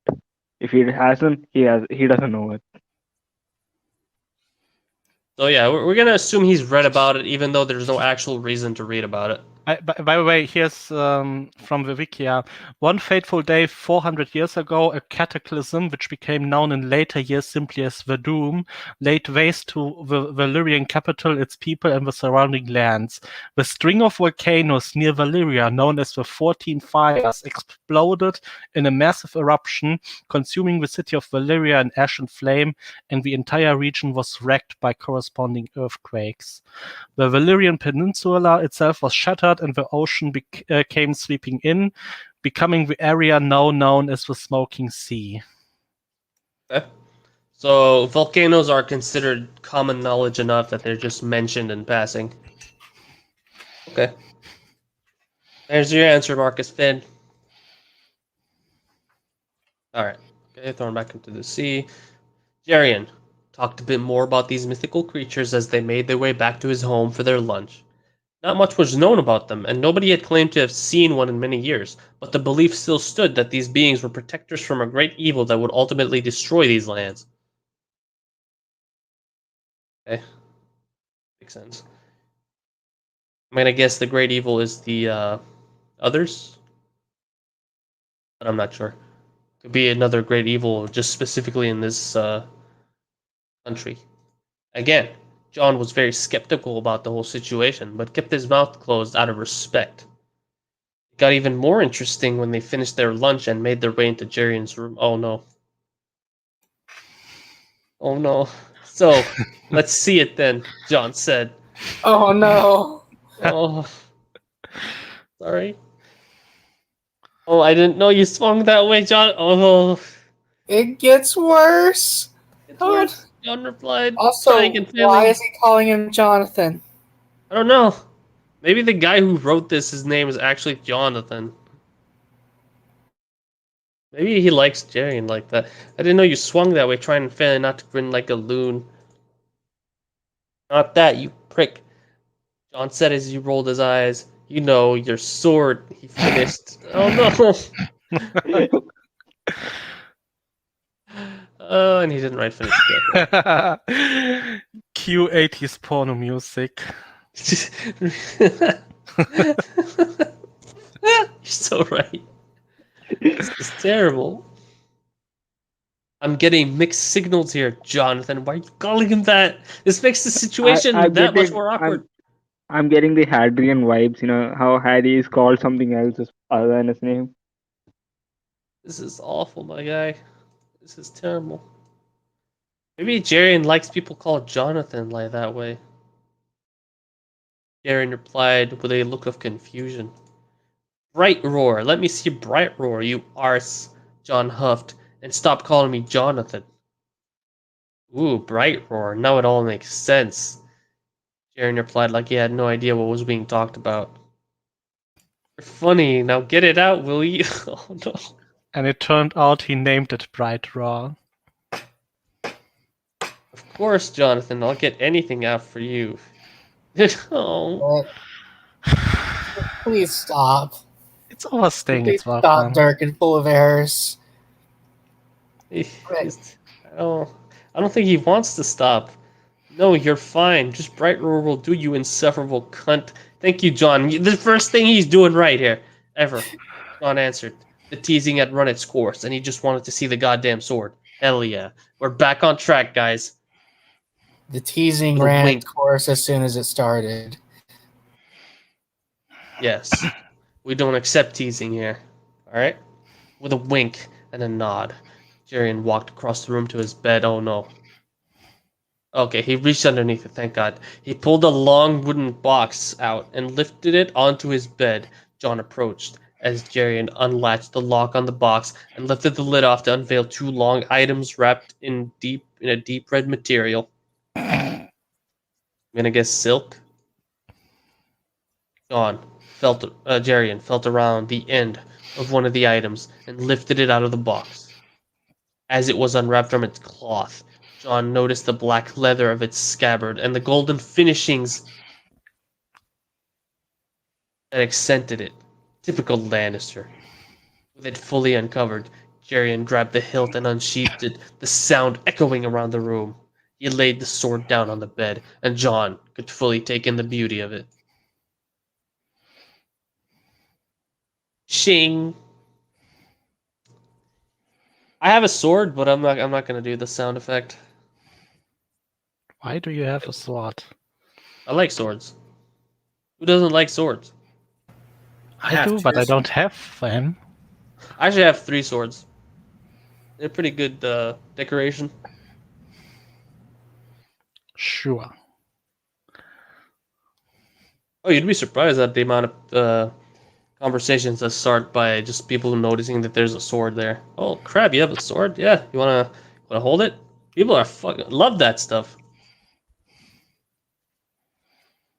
An obvious greatsword due to its length, Bright Roar was Lannister through and through. Patterned gold adorned all around the hilt and surrounded what looked to be a square-cut topaz in the center. The blade held the same smoky ripples in his Valyrian steel that are how Stark's ancestral sword featured. It was finished off with a solid gold lion's head for a pommel. It was a majestic looking blade. Yep. That is indeed Bright Roar. Yes, That it is. lion's head looks awkward. Yeah. I think you mean to say magnificent. Majestic, not magnificent. Majestic. Looks It cool. really looks uncomfortable just looking at it. The lion's head, I mean. Marcus Finn. I expect the second object to be Dylan's master sword, if you know what I mean. No, I don't. I don't know what you mean, and I don't want to know what you mean.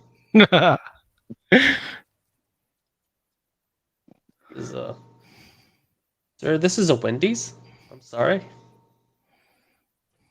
So, what do you think? Jarian asked as he broke John out of his thoughts. It's magnificent, John answered. Oh, magnificent. French accent. I mean, I could do it. Shit.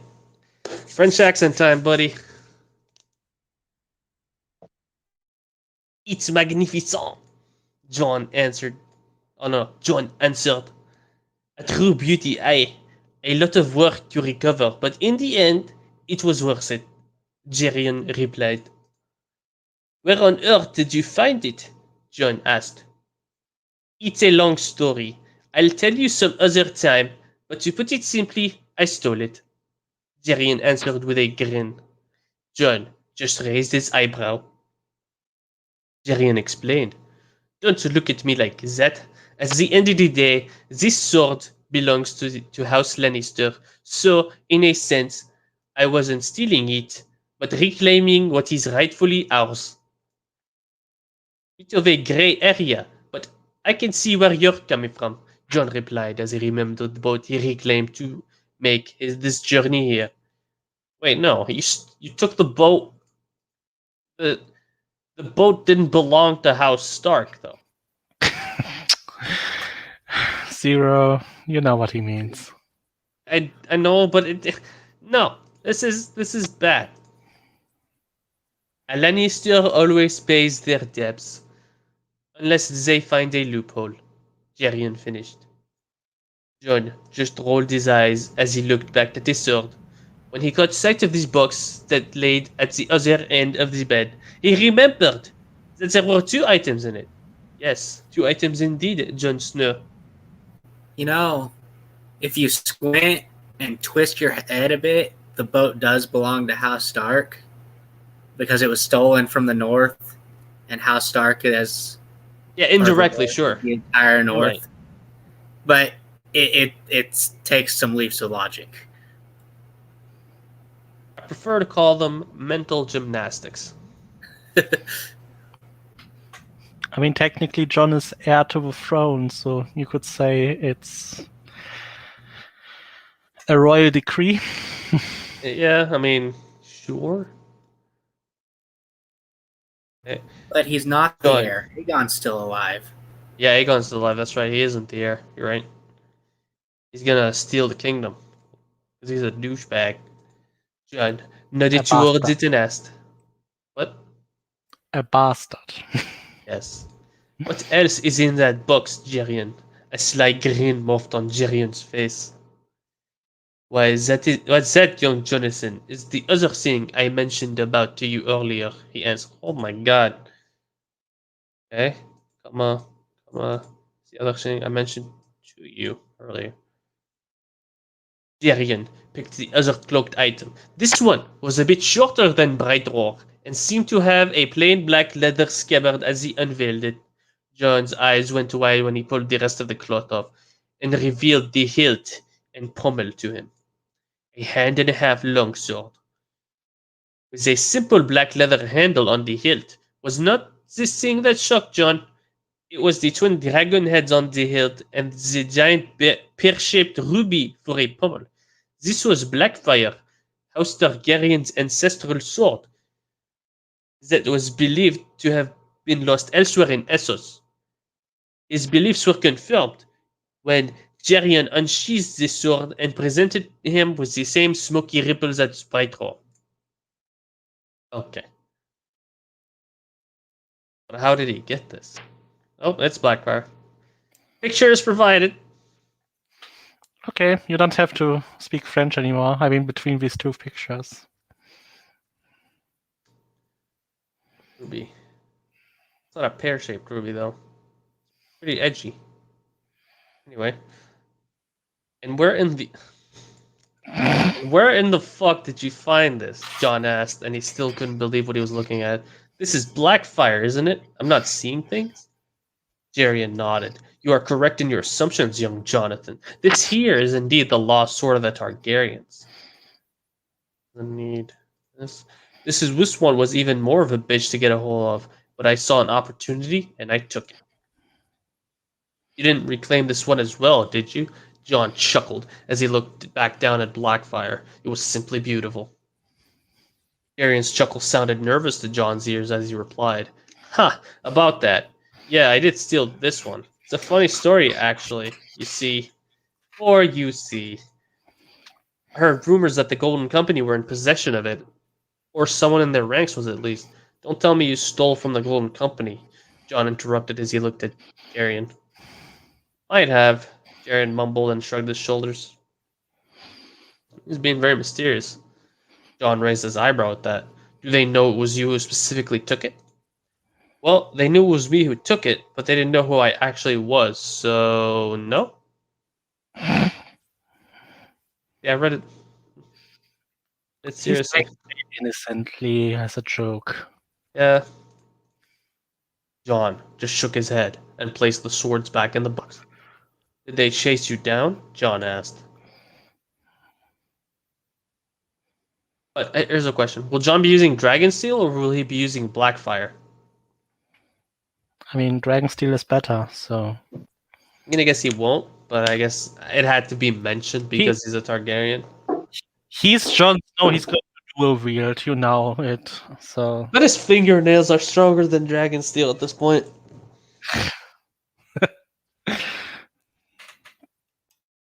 They did, but I managed to shake them. The lion is never the one to be hunted. Yes, he's just the one to run away. John just rolled his eyes. He found himself doing that a lot when talking to him. You're not a lion, you're a person. Your house's coat of arms just happens to have a lion on it, John explained further. You come into the world and leave it the same as anybody else. It's what you do in between your birth and your death that determines who you really are. Holy crap. It's actually deep here. Where did that come from? I don't know, he's surprisingly deep right now.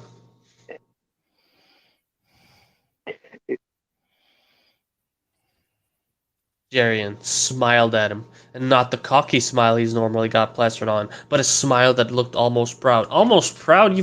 It's not even been a day. Well said. Well said. You'll fit in just right around here. If it's worth anything to you, I agree. The name doesn't make the man, but it's their actions that speak greater volumes of a person's character. Ugh. You mentioned that like it hasn't been even in a year. Like I feel throughout their interaction, it feels as though they have been friends or a mentor and a student for a long time. Yeah, like if I make friends with someone,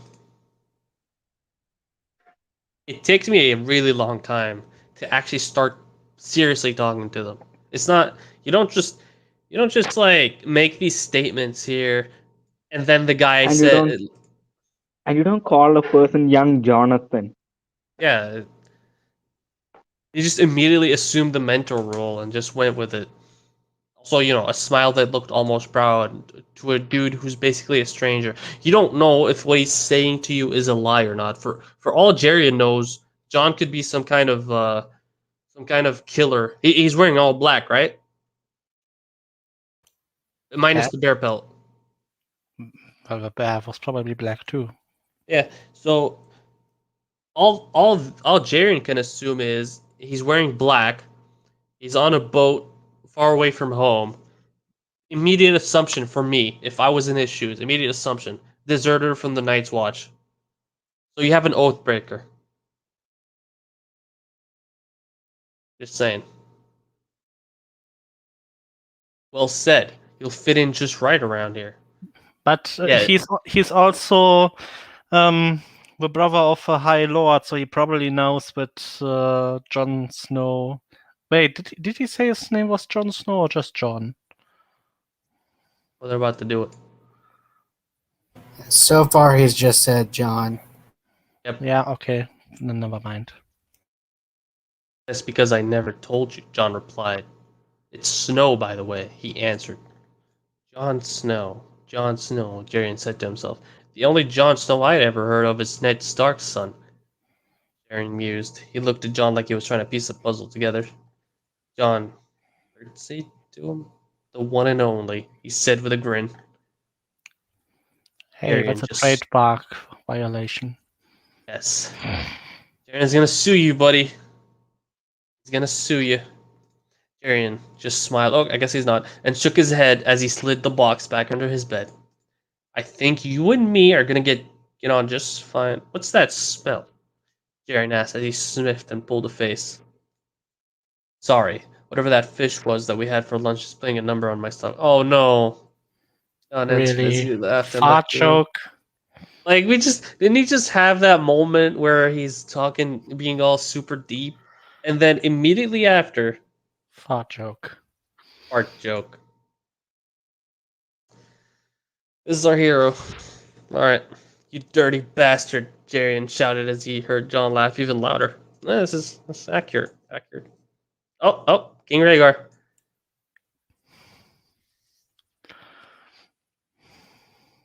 And John curtsied, yes. Oh. It's manly now because Jon did it. Yes, of course. This story. King Rhaegar, the king of the Andals, the Rhoynar, and the First Men, sat at his polished ebony desk as he read through the ravens of the day. More marriage offers first, children more than anything. They would all receive the same response as they have before. The boys are already betrothed, and the girls will not be forced into an arranged marriage. What?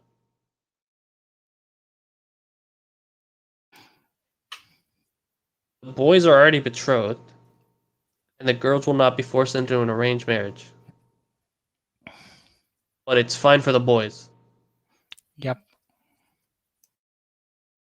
Oh my god. Okay. Dirk full of errors. This is one really bad error. The Crown Prince, I mean, Aegon Targaryen. I think it would make sense for Rhaegar to be like, okay, I won't betroth my children because he wasn't happy with his betrothal, but that he betroths his sons but not his daughters, that doesn't make any sense. Yeah, it's stupid.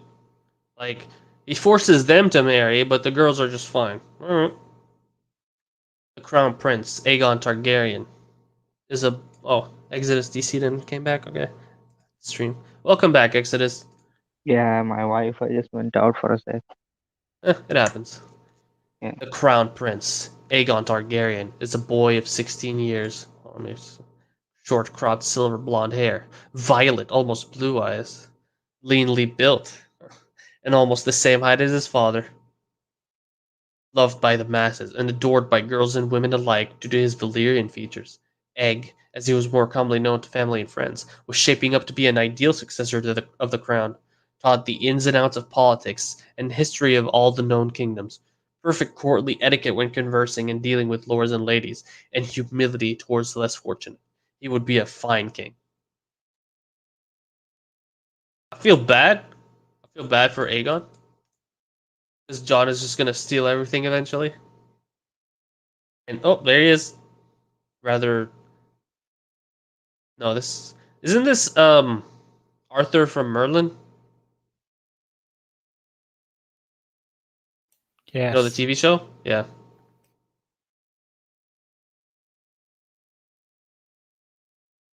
Okay. Aegon had been betrothed at the young age of 12 to Lady Marjorie of House Tyrell and would be wedding her later this year. Yeah, age of 12, betrothed, but I guess the women in the family just it's bad. It's bad if it's a girl, it's good if it's a boy. His daughter, Princess Rhaenys Targaryen, Rhaenys, is a young woman of 18 years, long, dark brown, almost black hair, similar to her Dornish relatives, deep indigo eyes, and the same height as her mother. She had the Dornish look, but also hints of their fair Valyrian features. She was beautiful. Rey, as she was more commonly known to family and friends, was the perfect mix between Dornish wit and Targaryen charm. It was often seen around the Red Keep with her cousins, the Sand Snakes, getting into what they perceived to be innocent trouble. Yes, Finn. Yes, that is Arthur from Merlin. Yes, I figured. Also, he betroths a 12-year-old,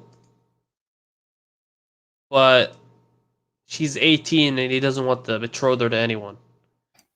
I think he has a Diana complex where, like, if he. Yeah, it has to be that, Yep. but it's kind of messed up. And that's Rhaenys. Except she doesn't have her. What was it? Who will probably end up with Jon Snow because Yeah, of this. it's true. Rhaenys was not currently betrothed, but then lacked suitors, most notably Willis Tyrell, was often spotted conversing with the princess when he came to visit his brother Loras, sister Marjorie, and grandmother Lady Olenna. It's a really weird way of mentioning all these. Like, he could say when he came to visit Loras, Marjorie, like his siblings Loras and Marjorie, and his grandmother Lady Olenna. This is weird. His brother, Viserys Targaryen, is a man of 22, long silver hair just like his own, pale, lilac eyes with hard lines in his face, and a height similar to his own, bitter and cruel due to him believing that he should be sat on the throne because of their mad father making him heir before he died. Rhaegar has had to keep an eye on him, along with his mother, the Dowager Queen, Rhaella Targaryen. I guess you don't have to show the Queen? Well, the Dowager Queen? Viserys Nope. is currently married. What is it? I said nope, you don't have to show her. She doesn't matter.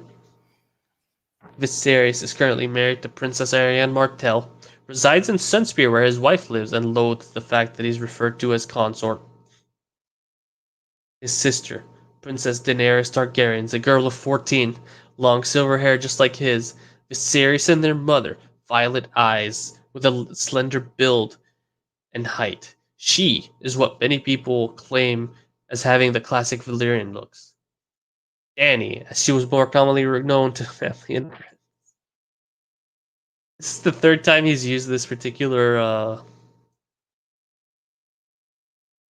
like, puts a nickname. Right? He She doesn't was more know how commonly else known. to say it. I know, but like repetition is really bad. Really bad. It feels like I'm reading off of a Wikipedia page, if that makes sense. Actually, this is probably what he That's did. unfair to Wikipedia's. You know, actually, yeah, that is unfair to Wikipedia. This is even worse. Is a quiet but confident young woman, enjoys the fine arts, and is a bit of a bookworm. Hermione Granger. Filthy bookworm. She spends a lot of time with the common people, often visiting the orphanage in King's Landing, and has expressed a desire to visit Essos and the Free Cities when she is older. What about Marjorie? She lives there too. Well, why isn't it she and Marjorie spend a lot of time with the common people?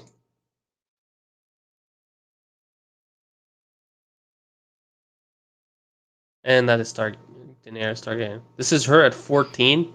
To make her look better. Yes. Daenerys, present tense, is not betrothed at the moment, stating that if and when she marries is completely up to her, with her mother fully backing her up on her wishes. She has a long list of suitors who are hoping to change her mind, however, most notably Prince Quentin of House Martell, Lord Joffrey of House Baratheon, and even Oran Waters, a bastard of House Valerian. Wait, Lord Joffrey of House Baratheon? So Stannis' son?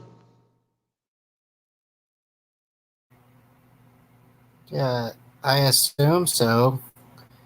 I definitely don't see Renly marrying Cersei, Why would considering he was a small child. you think Stannis married Cersei? I mean, that's the only. Yeah, that's the only thing that makes sense, isn't it? Because Yeah. Joffrey is a Western name. Yeah, So a Stormlands lord named after a Western king. I think, yeah, you might be right. It might be Cersei. Oh crap! That'd be. They could have that relationship. That'd be fucking weird. Be honest here. Rhaegar thought on about his family members and wished he could have added 2 or more names to that list. More specifically, his 2 lost wolves. Aw, he missed her so much. They both did, Elia and him. Even Arthur, the guy who should shut the fuck up all the time, missed her despite the fact she did nothing but take the piss with him. Rhaegar chuckled at the memory. Arthur, the silent Kingsguard. They both regretted not seeing or being able to say goodbye to their daughter. Him and Elia every year would visit the newly reconstructed summer hall where her ashes lay to pay their respects. She'd be 15 now, Lyra, a name they both agreed on, named after Lyanna's mother. He sighed as he rubbed his eyes. His brother, in all but name, knocked on his door and popped his head through. You have a visitor, Your Grace. Lady Melisandre begs an audience with you, Arthur announced. Rhaegar sighed. Not this again. His interest in prophecies and visions died a long time ago. This is something I like. I actually like this. Like if he actually does survive and all that, I can see him losing interest in these. That's a point. That's a point to Dirk, even though he's full of errors. well, yeah, I mean, his obsession with prophecy led to him losing almost everything. Yep. Of course, he would give up on it. Yeah, but I like that this writer decides to actually have some kind of progression somehow. I like it. I don't know if how well it'll stay, but I like this. Send her in, and let's get this over with, he replied. Arthur nodded with an amused grin on his face. The woman in question swept into his solar with the grace of a royal and the mystique of a shadow. She bowed low and greeted him. Grace of a royal and the mystique of a shadow. I like where this is going. Your Grace, I thank you for granting me an audience, Lady Melisandre said. Not at all. What can I help you with, Lady Melisandre? Rhaegar replied. Dark times, Your Grace. The visions and the flames I have. Oh, not this again. I told you in the main hall that I don't believe in any of this anymore. I allowed you residency when you claimed that this was a diplomatic visit and that you were a representative of the Triarchs of Volantis. But I'm starting to realize that might not be true at all, Rhaegar said. He could see Arthur slowly pulling Dawn out of its scabbard. Calm down there. Oh, like, pulling Dawn for a stick thin lady? It's a bit much. Sir Arthur kind of jumping the gun there. But at least He's not ready to talking. just fucking... Dude, this is crazy. But at least he's not talking. Yeah, at least he's not opening his damn mouth. I like it. I will relay my information and leave the city straight away. This has to be known by more than just me, Lady Melisandre explained. Rhaegar allowed a hand to halt Arthur's actions and replied to the woman, Fine, explain these visions and then leave. Don't expect me to take whatever you say seriously, though. As you wish, Your Grace. She answered as she bowed her head in reverence. A war is brewing between the black and white, good and evil, the living and the dead. I don't know where and I don't know when, but it is coming, the lady explained. Stealing that from Bobby B. Yep. Well, he's dead here, so she's probably like channeling him, like she channels other people sometimes. She continued, For years I have seen these visions. I have asked the Lord of Light for an answer. Time and again I received no reply, but only recently did he answer. He gave me a vision of ice and fire clashing and creating a light, a white light, a pool of silver, crimson eyes, and a winged wolf. A white fire cleansing the enemy, a warrior of salvation, a warrior of death, a warrior to bring the dawn.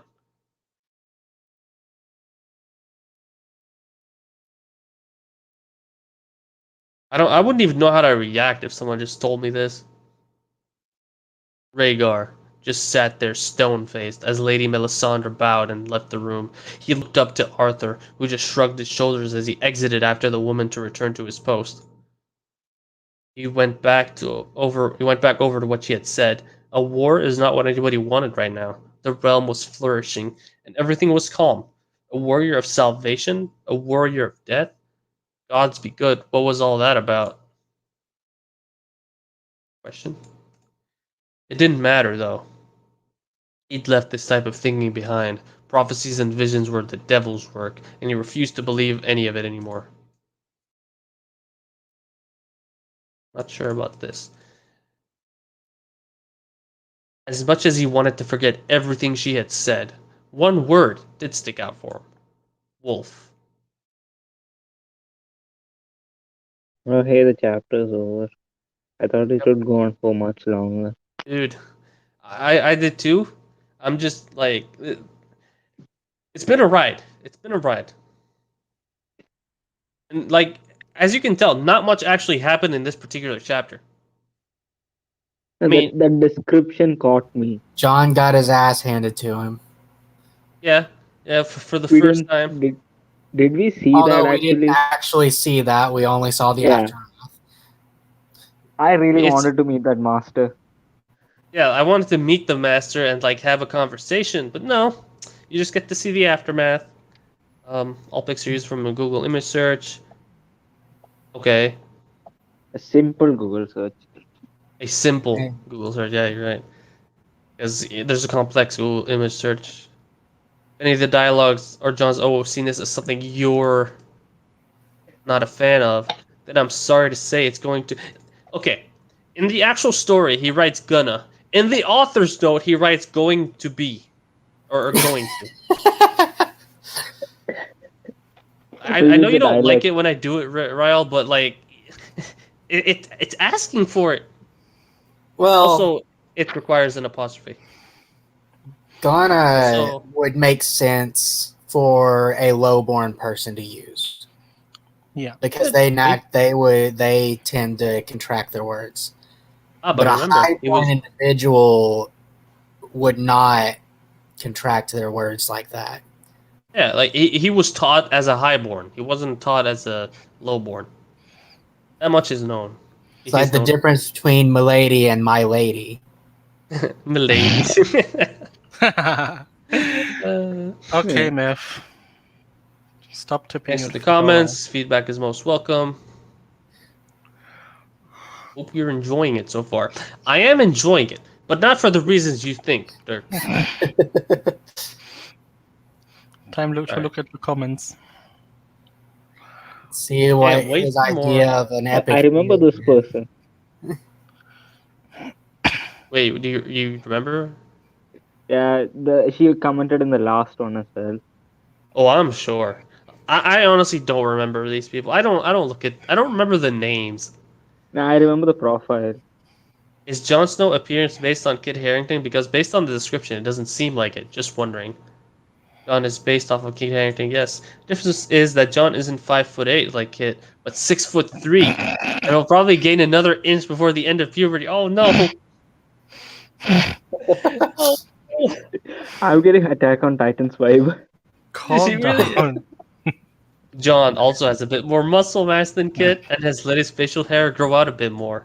Don't get me wrong, I think Kit is brilliant, but for my story, I needed him to bulk up and gain a few inches. LOL. Hope that helps paint a somewhat picture. What? Somewhat decent picture, okay. I love this story already. The relationship between Jon and Jaren is amazing. Yeah, it is. That's Sure. one way to put it. Yeah, it amazes me how bad it is, yes. I can't wait to see the royal family and the Starks' reaction to Jon. Looking forward to the next one.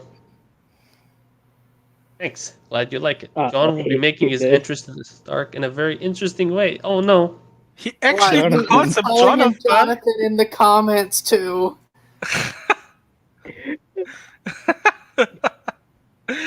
Oh man. Oh, God. It's Awesome not even. story. I don't mind. I really enjoyed the writing and way story moving for what? I really enjoyed. Okay, the way the story is moving forward. Can you provide image for Jon Snow? Waiting for update. Image. On based off the I'll be providing pictures in time. Is this it? No, this Oh, is that's a fan. That's a reviewer. Oh, something like this. The Oh next no. one. All right. I'm gonna just copy this, and we're gonna change the page for a little bit here. We're gonna come back. Alright. He calls that God. a majestic beard. Yep. A full beard. I mean, I have this kind of beard. I wouldn't call it majestic though. Well, If I see someone like this, I would at least put an age tag of 30 on them. And John's supposed to be half that age. Yeah, but he's But 15 yeah. though. He's Yeah, exactly, 15. half that age. That's the point. He's supposed to look older. Oh, All right. Hey, we're here. Without the hints of gray in his beard, obviously. At the moment, Jon isn't that much of a fan about tying his hair back, but the practicality of it will grow on him in later chapters. Yeah, he's in Japan. He's gonna have that man bun. He'll end up with a facial scar, but not as prominent as the one in that pic. A bit more like the one he gained across his eye in the show. Thanks That for the clears- spoiler. Yeah, thanks for the spoiler. Great chapter. At How least long he until didn't people tell start- us how he gets the scar. Hey, he'll end up with one, but yeah, I'm not gonna tell you. I mean, obviously it's in a fight. I mean, if John isn't a fan of tying his hair, he can just cut it. But, like, the practicality will grow on him. Makes no real sense, yeah. Spoiler alert! It all starts to kick off when Jon returns to Westeros. Oh, yeah, no shit. He did say spoiler alert. What a spoiler there! Like that is the most obvious thing in existence.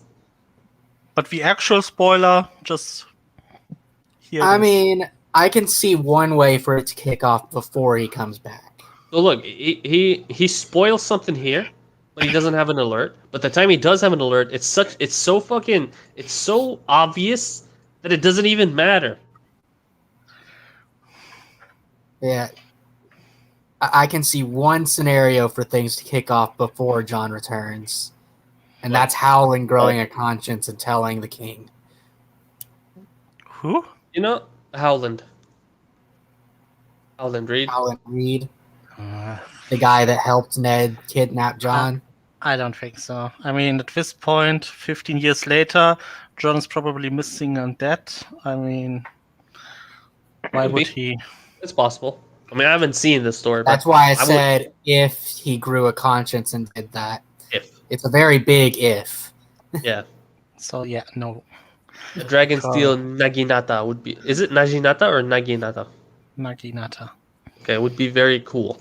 They invented the powder. Black powder, probably.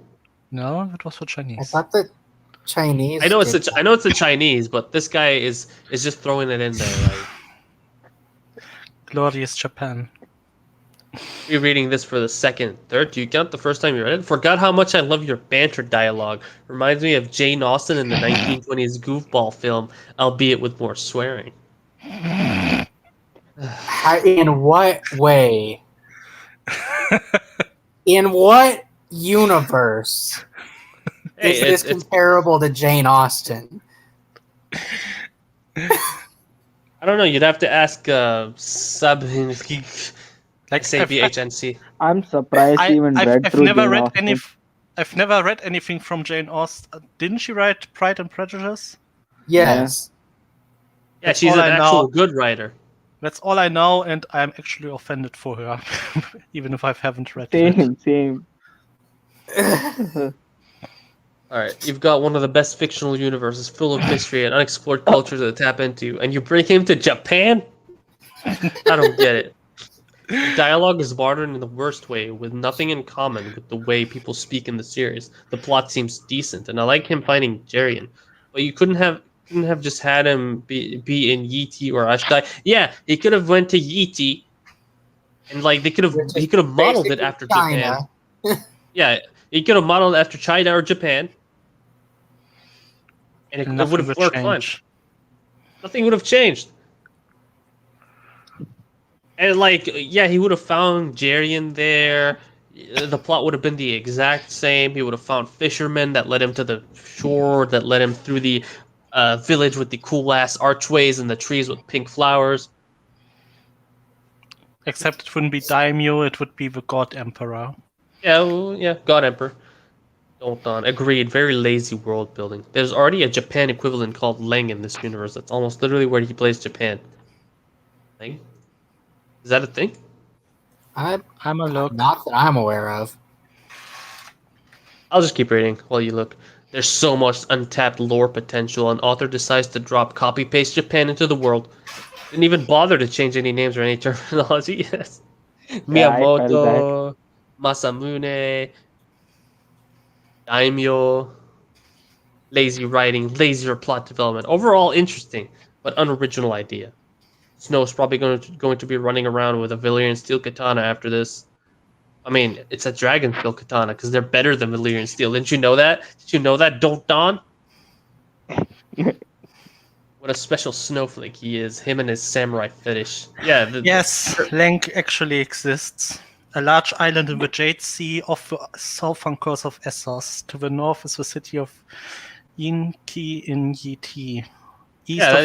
That's probably Japan then. The island of Marahai is to the southwest. Leng is ruled by god empresses. So yeah, this is Japan. Yeah. He's right. This I already insulted the character, so why not insult a country too? Yeah. I have to admit, Jarian being there already pisses me off. It cheapens the entire story and makes zero sense whatsoever. He sailed to Valyria and died there. Him beating John to Sword of Japan adds nothing and makes things easier for John. Instead of having to learn the language himself and gain trust, Jarian already did it. Yes, that is indeed a fair assessment.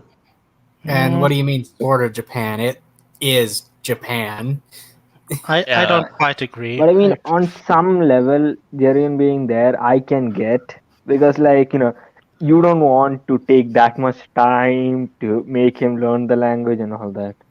But here's the thing. In John's story has always been a hero's journey. What makes a hero's journey worth it? Struggle. Hardship. Yeah. If he's going there and he already and he has a guide that'll explain everything to him and do everything for him, But part of a hero's journey is the mentor. you need a mentor for sure. But you can do the hero's And- journey. He could have had a and he can- Japanese mentor. He could have killed off the mentor later on. He can kill the lead. But yeah, the mentor always dies. But I mean, it's not the worst thing. I'm kind of okay with Garion being there. Yeah, like it's not that he's there that bothers me. It's that he just makes everything easier. I just find the thought funny that Lannister becomes the first Westeros sweep in existence. Yeah, it is weird. That's hilarious in a meta way. I'm wondering, like, we're gonna be continuing this next week, obviously, and we're reaching the end of the stream anyway. But I'm wondering if they'll explain why he's actually in Japan and doesn't want to go home or something. He hasn't specifically said he doesn't want to go home. He just said that the Ravens don't reach. But John has obviously proven that he can actually go home, and I'm assuming eventually John will go. He explained it already. He ran away from the gold company, and he can't go back by way of Essos. So, and before John arrived, they didn't know that you could sail to the east and arrive in Westeros.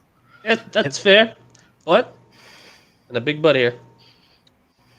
I'm pretty sure they have some kind of hair dye in Japan, and he could have just dyed his hair black and wear different clothes and just sail back, and no one would know. They have hair dye even in Essos. In Essos, yeah, they have blue hair dye, but I mean, you would at least sort of expect blue hair dye, right? Yeah. And wasn't there black hair dye for Sansa for the whole Littlefinger thing? Yeah, so it is a thing. Yes, but isn't the Golden Company a huge deal? I don't. They are, but they're not. It's not like they're not big enough to stop him from returning to Westeros. It's one guy. He's at this point he's assumed dead, right? All he has to do is dye his hair and go back and just walk through towns. It's not like they have watchers waiting for a guy who's assumed dead. Maybe he just found his waifu. Maybe he didn't. I don't know. We'll probably find out next week. I'm hoping. No.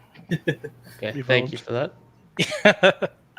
Let's read the last comment here. What?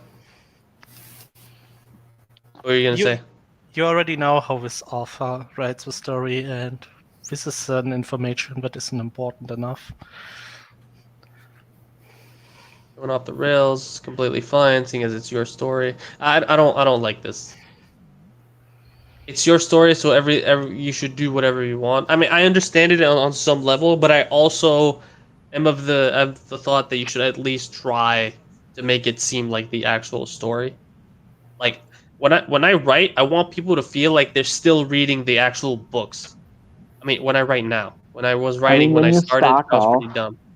When you start off, he could have started with the same character and developed him this way, but no. Yeah, he just started with his character. You might want to get a beta reader though for the dialogue and the simple mistakes.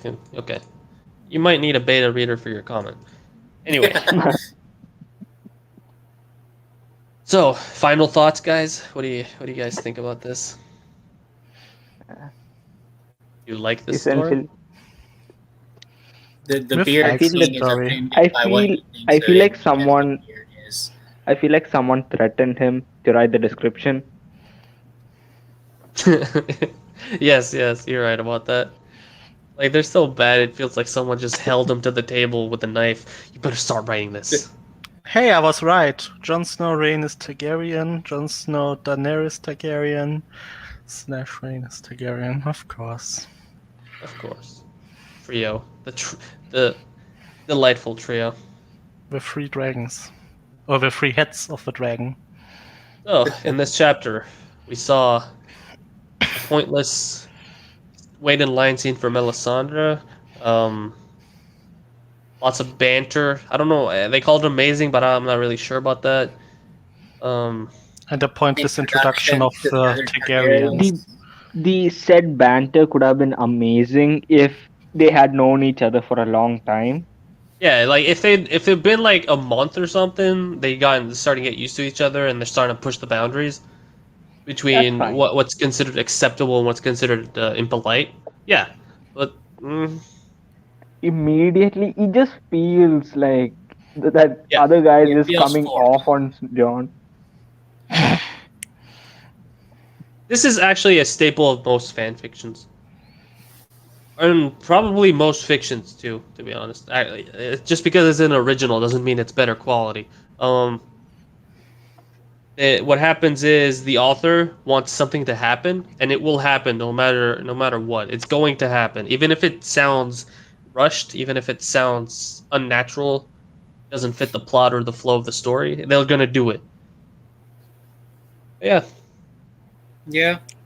Yeah. Other than that, Wolf Vision. I'm guessing Rhaegar is gonna start slowly believing in the prophecies again. And John is just gonna show up with a dragon steel katana and his dragon steel samurai armor and just clean house, I'm assuming. John already defeated a bear without any training. Imagine what he could do with training. He's gonna he'll be able to defeat 5 bears simultaneously without even using a bow and arrow. He'll just simply swing his sword 5 times and just sheath it very quickly. Like he does that quick sheath, but he stops before the end, waits a second, and then closes it with that ping, and then they all die at the same time. He's going to be Virgil from Devil May Cry. Uh, I like that. I really want to see that at this point. Does It's the- already so bad. If it gets to that level, I wouldn't be surprised. None of us would, man. None of us would. This story is like the gift that keeps on giving. Anytime I think that it hasn't like it's done surprising me, it just throws a curveball, like the whole innuendo in the bedroom thing. I was reading that and I was like, okay. That kept going for far too long. It really did. It's like he enjoyed the amusement of it and just wanted to keep it going and doesn't know when to actually stop the joke. That's something else you need to know about writing. When to actually stop something. Yeah. When to start, how long to do it, and then stopping. Moving on. That makes sense. It does. Yeah. Also, for arriving in a new culture, there wasn't actually many descriptions of what is going on there. I mean, he mainly, didn't explain like what people were doing and how they were moving, etc.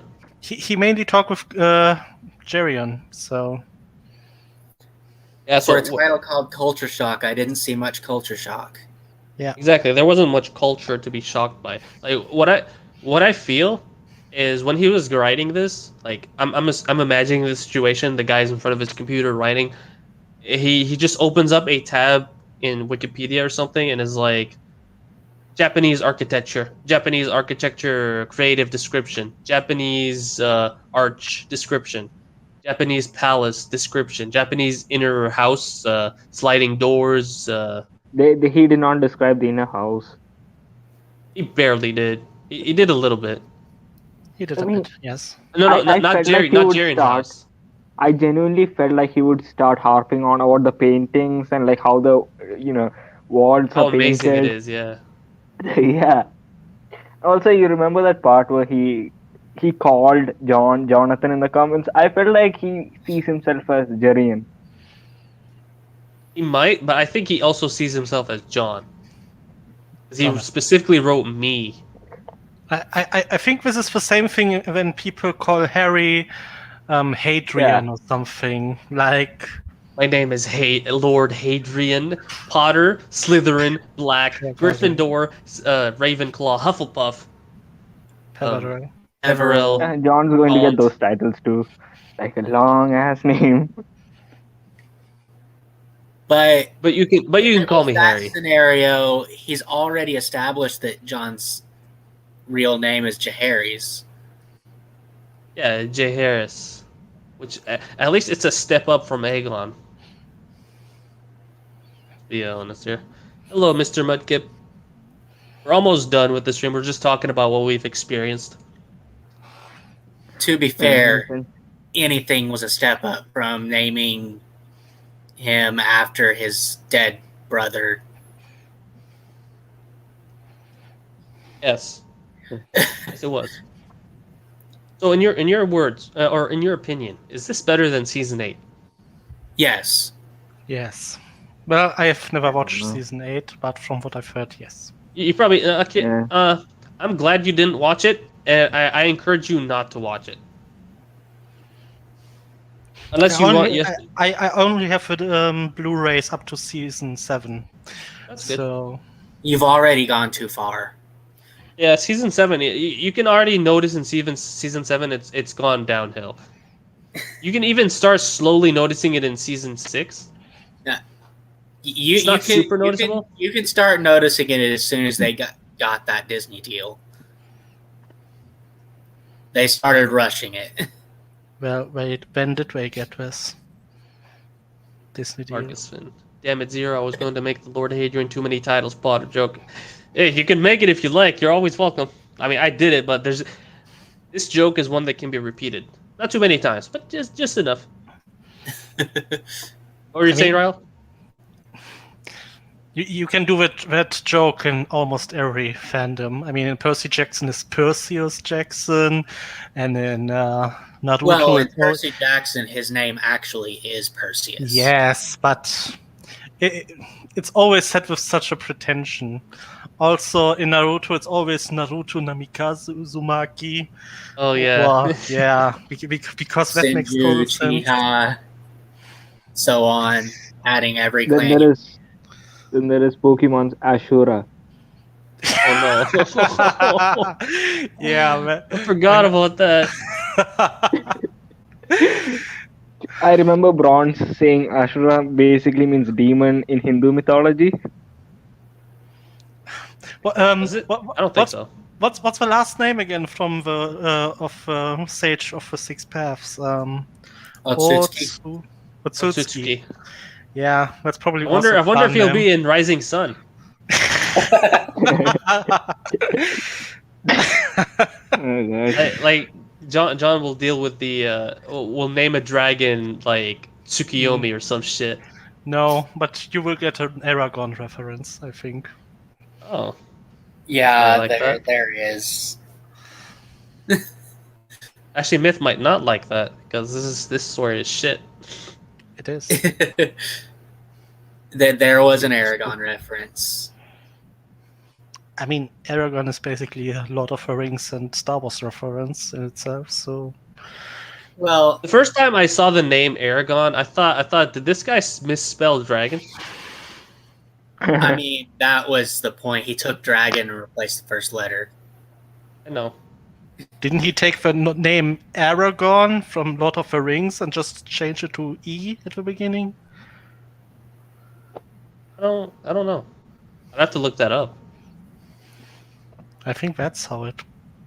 No, he has gone on record saying that he took dragon, replaced the Yeah, D. well, yes, maybe he said that, but is that really the reason? I mean, if you really read the book, there's so many Lord of the Rings references there. Yeah, what he said is the real reason. I have plenty of reasons that are totally not made up for the things I do.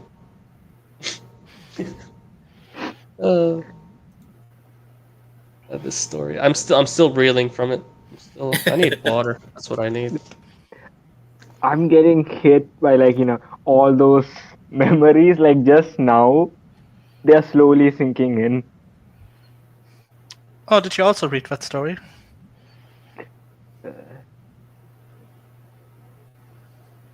can't believe this story. This story passed 4,000 hits in the last week. Remember, it used to be at 399,000. Rising Sun. It did. Yep. I think it's because I've been watching it and reading it. I don't pay attention to that, to be honest. I do. It's a thing I do. I don't know. I can't not notice these things. It's not that I'm like being bitter or anything about it, because my own stories are in the millions at this point. But Sure. so like I noticed this, and I'm like, there are so many good stories out there that have like 10 views versus this. To be fair, your story is in the upper. Isn't it on the first page in the? I mean, your crossover with Game of Thrones. Yeah, that's true. You just sort by reviews, and you'll find well, first thing you'll find is the difference one man can make, because that guy has 5 trillion reviews that I'll never reach unless I just write continually for the next, I don't know, year or so maybe. I could probably hit 10,000. But then there's, what was the other one? Black Prince, I think. And I think I'm after that. I'm not sure. I'll have to look it up again. Actually, we can look it up right now. Sure. Change the view back. FNet. Yes, I have a fanfiction.net skin. I'm cool. Is it books? Yeah, books. You made that yourself, didn't you? Because I tried to find one and it didn't work. This one I didn't make. This one I found on userstyles.org a long time ago, before the entire drama with user styles trying to steal shit from their users. Oh, so it's gone now. Wait, I'm stupid. Crossovers first. Or user size is probably gone now. If you want this skin, I'll just paste it to you. It's not perfect, but you're not a writer, so you're not gonna notice much. And you don't really review anyway, do you? Nope. When I do, it's a wall of text, and I don't have the time to do that. Oh, I'm number 5 now. What is this? Oh, I've read this. I've read this. Ish. I've also seen these. Swords and Roses. 4 on favorites. Yeah, but I only care about reviews. Wait, Black Prince is behind me now?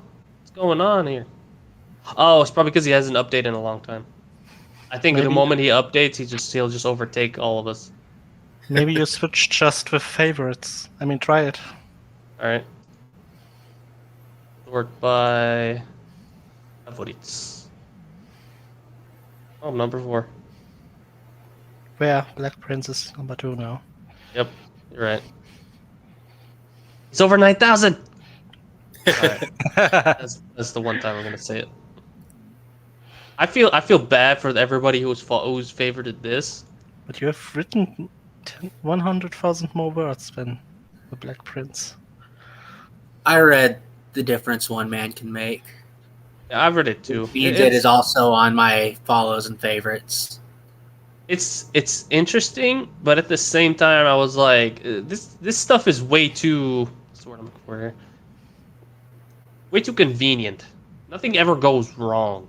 If that makes sense. He just continually defeats other tribes, subsumes them, just takes over, makes a village. They send the Starks to him to see if he's gonna invade, and everything is peaceful, etc. Like nothing actually ever goes wrong. No issues at all. Which, I mean, there are some.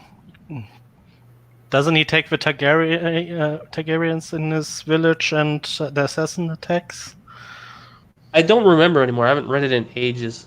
I probably have to reread it at some point. Yeah, he does take in the Targaryens, but This one is good.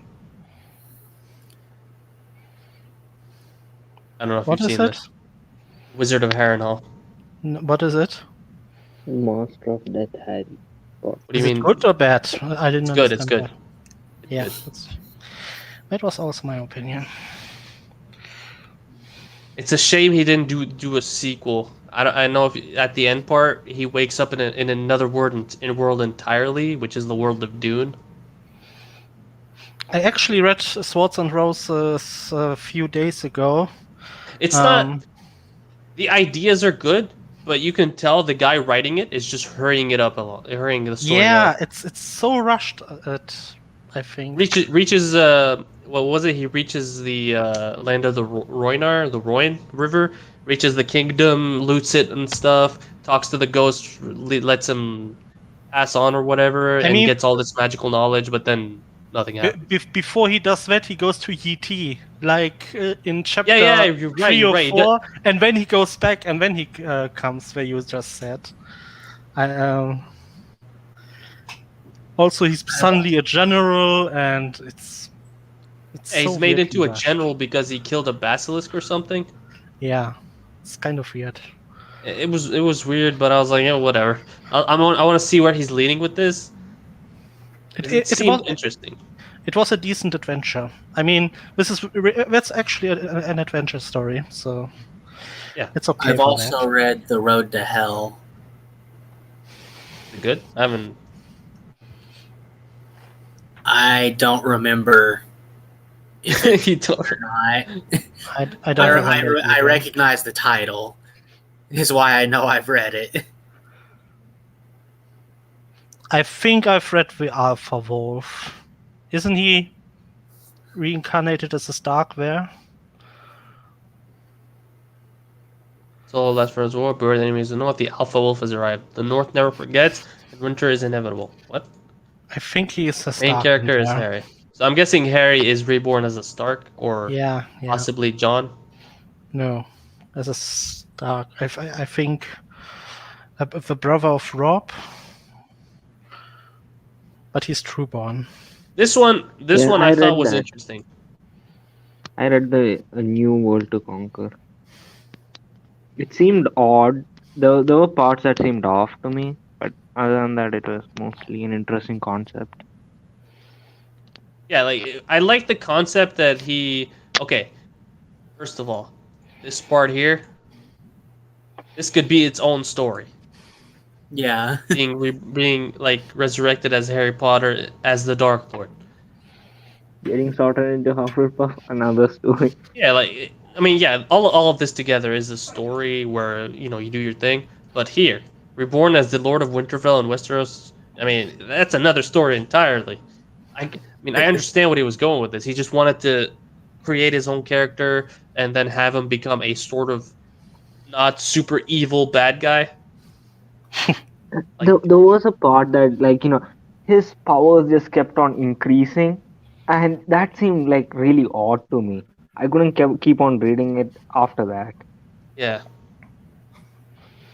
But yes. And then there was this prodigy thing. Prodigies in fanfiction. I mean, come on. I'm not gonna say it's a problem because it's way beyond that.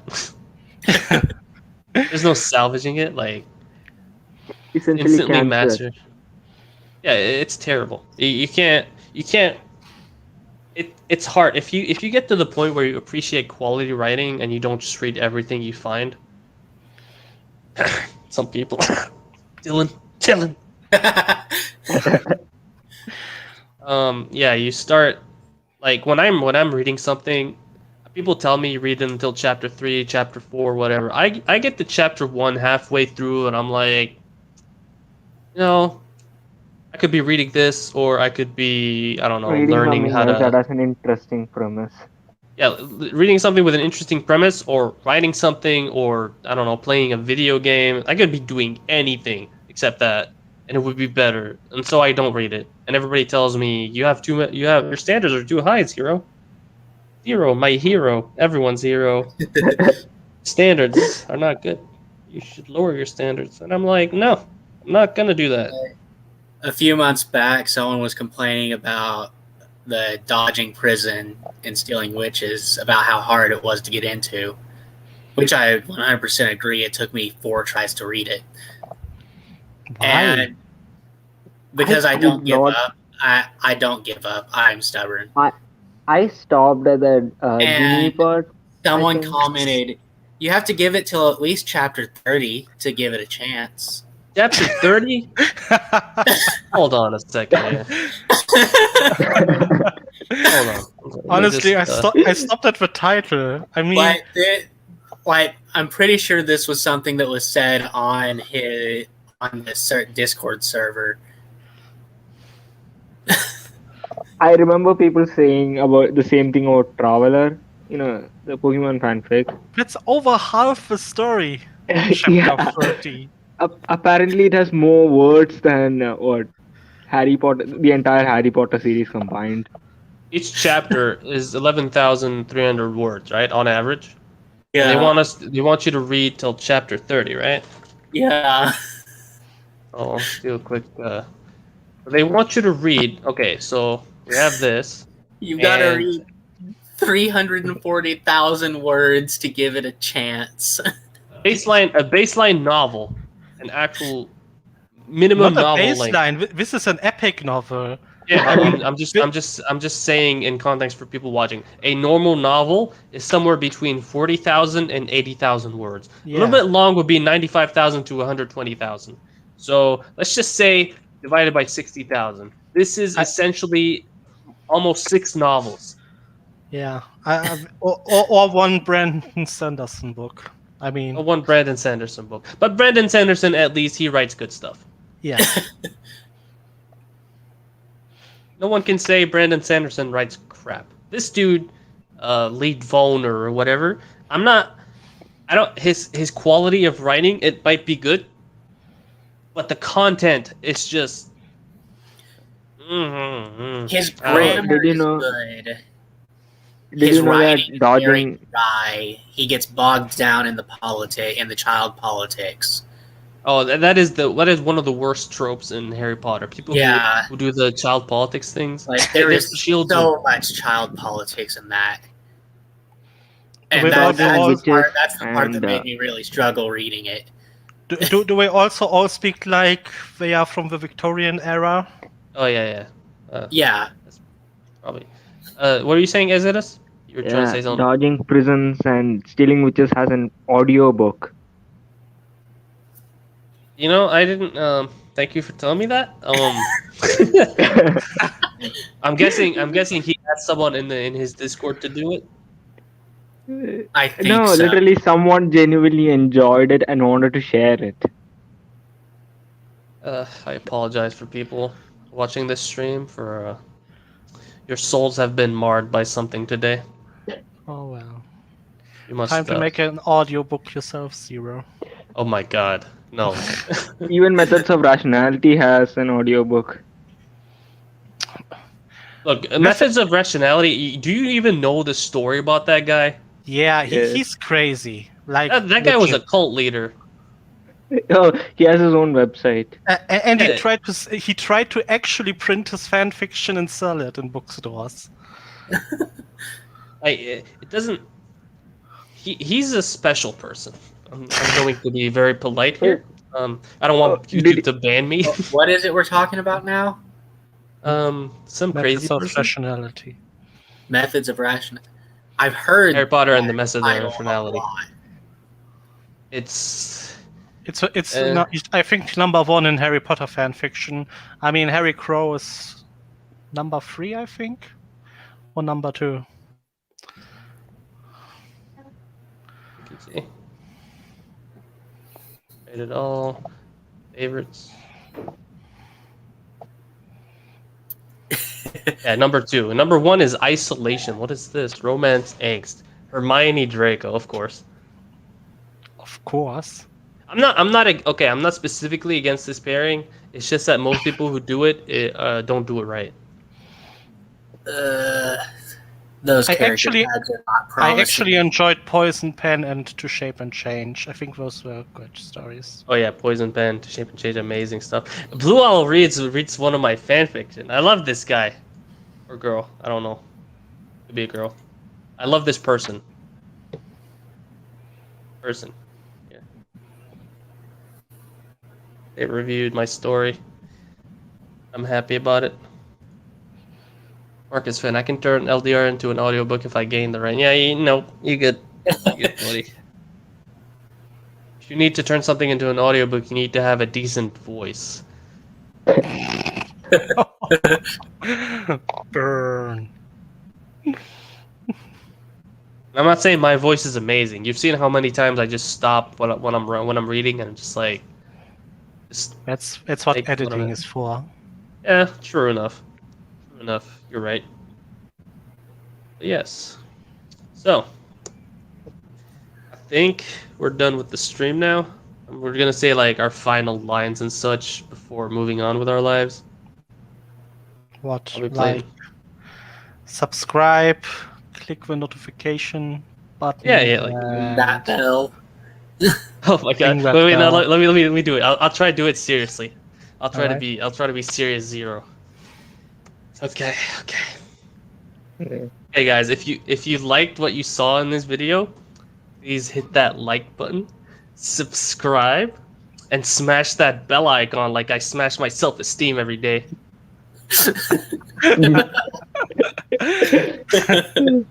Oh wow. Oh shit! That's great. It is. I enjoyed saying that. I Alright. need to look up more similes. But yes. On I hope that you guys. note, Yes. What? when you say on that note, you're supposed to say goodbye. Oh, But it's Yeah, ruined right. now. I ruined it. I'm sorry. Wait, I'm not actually sorry, but I'm sorry for the sake of the stream and people watching. I like how people are still watching. You guys can leave. Like, it's over. It's done. Get out of here. I love you, but I mean, we're How done. many people are there? Please. Marcus Flynn hovering over the unsubscribe button. I mean, I don't want you to do that, but if you feel like you have to, I cannot stop you. 3 active viewers. All right. We'll do this next week, chapter 5. I didn't even look up the chapter name, but it doesn't matter. We'll see it next week. Yeah. Yep. Take Alright. care, everybody. See you next week. See you next See you week. next week.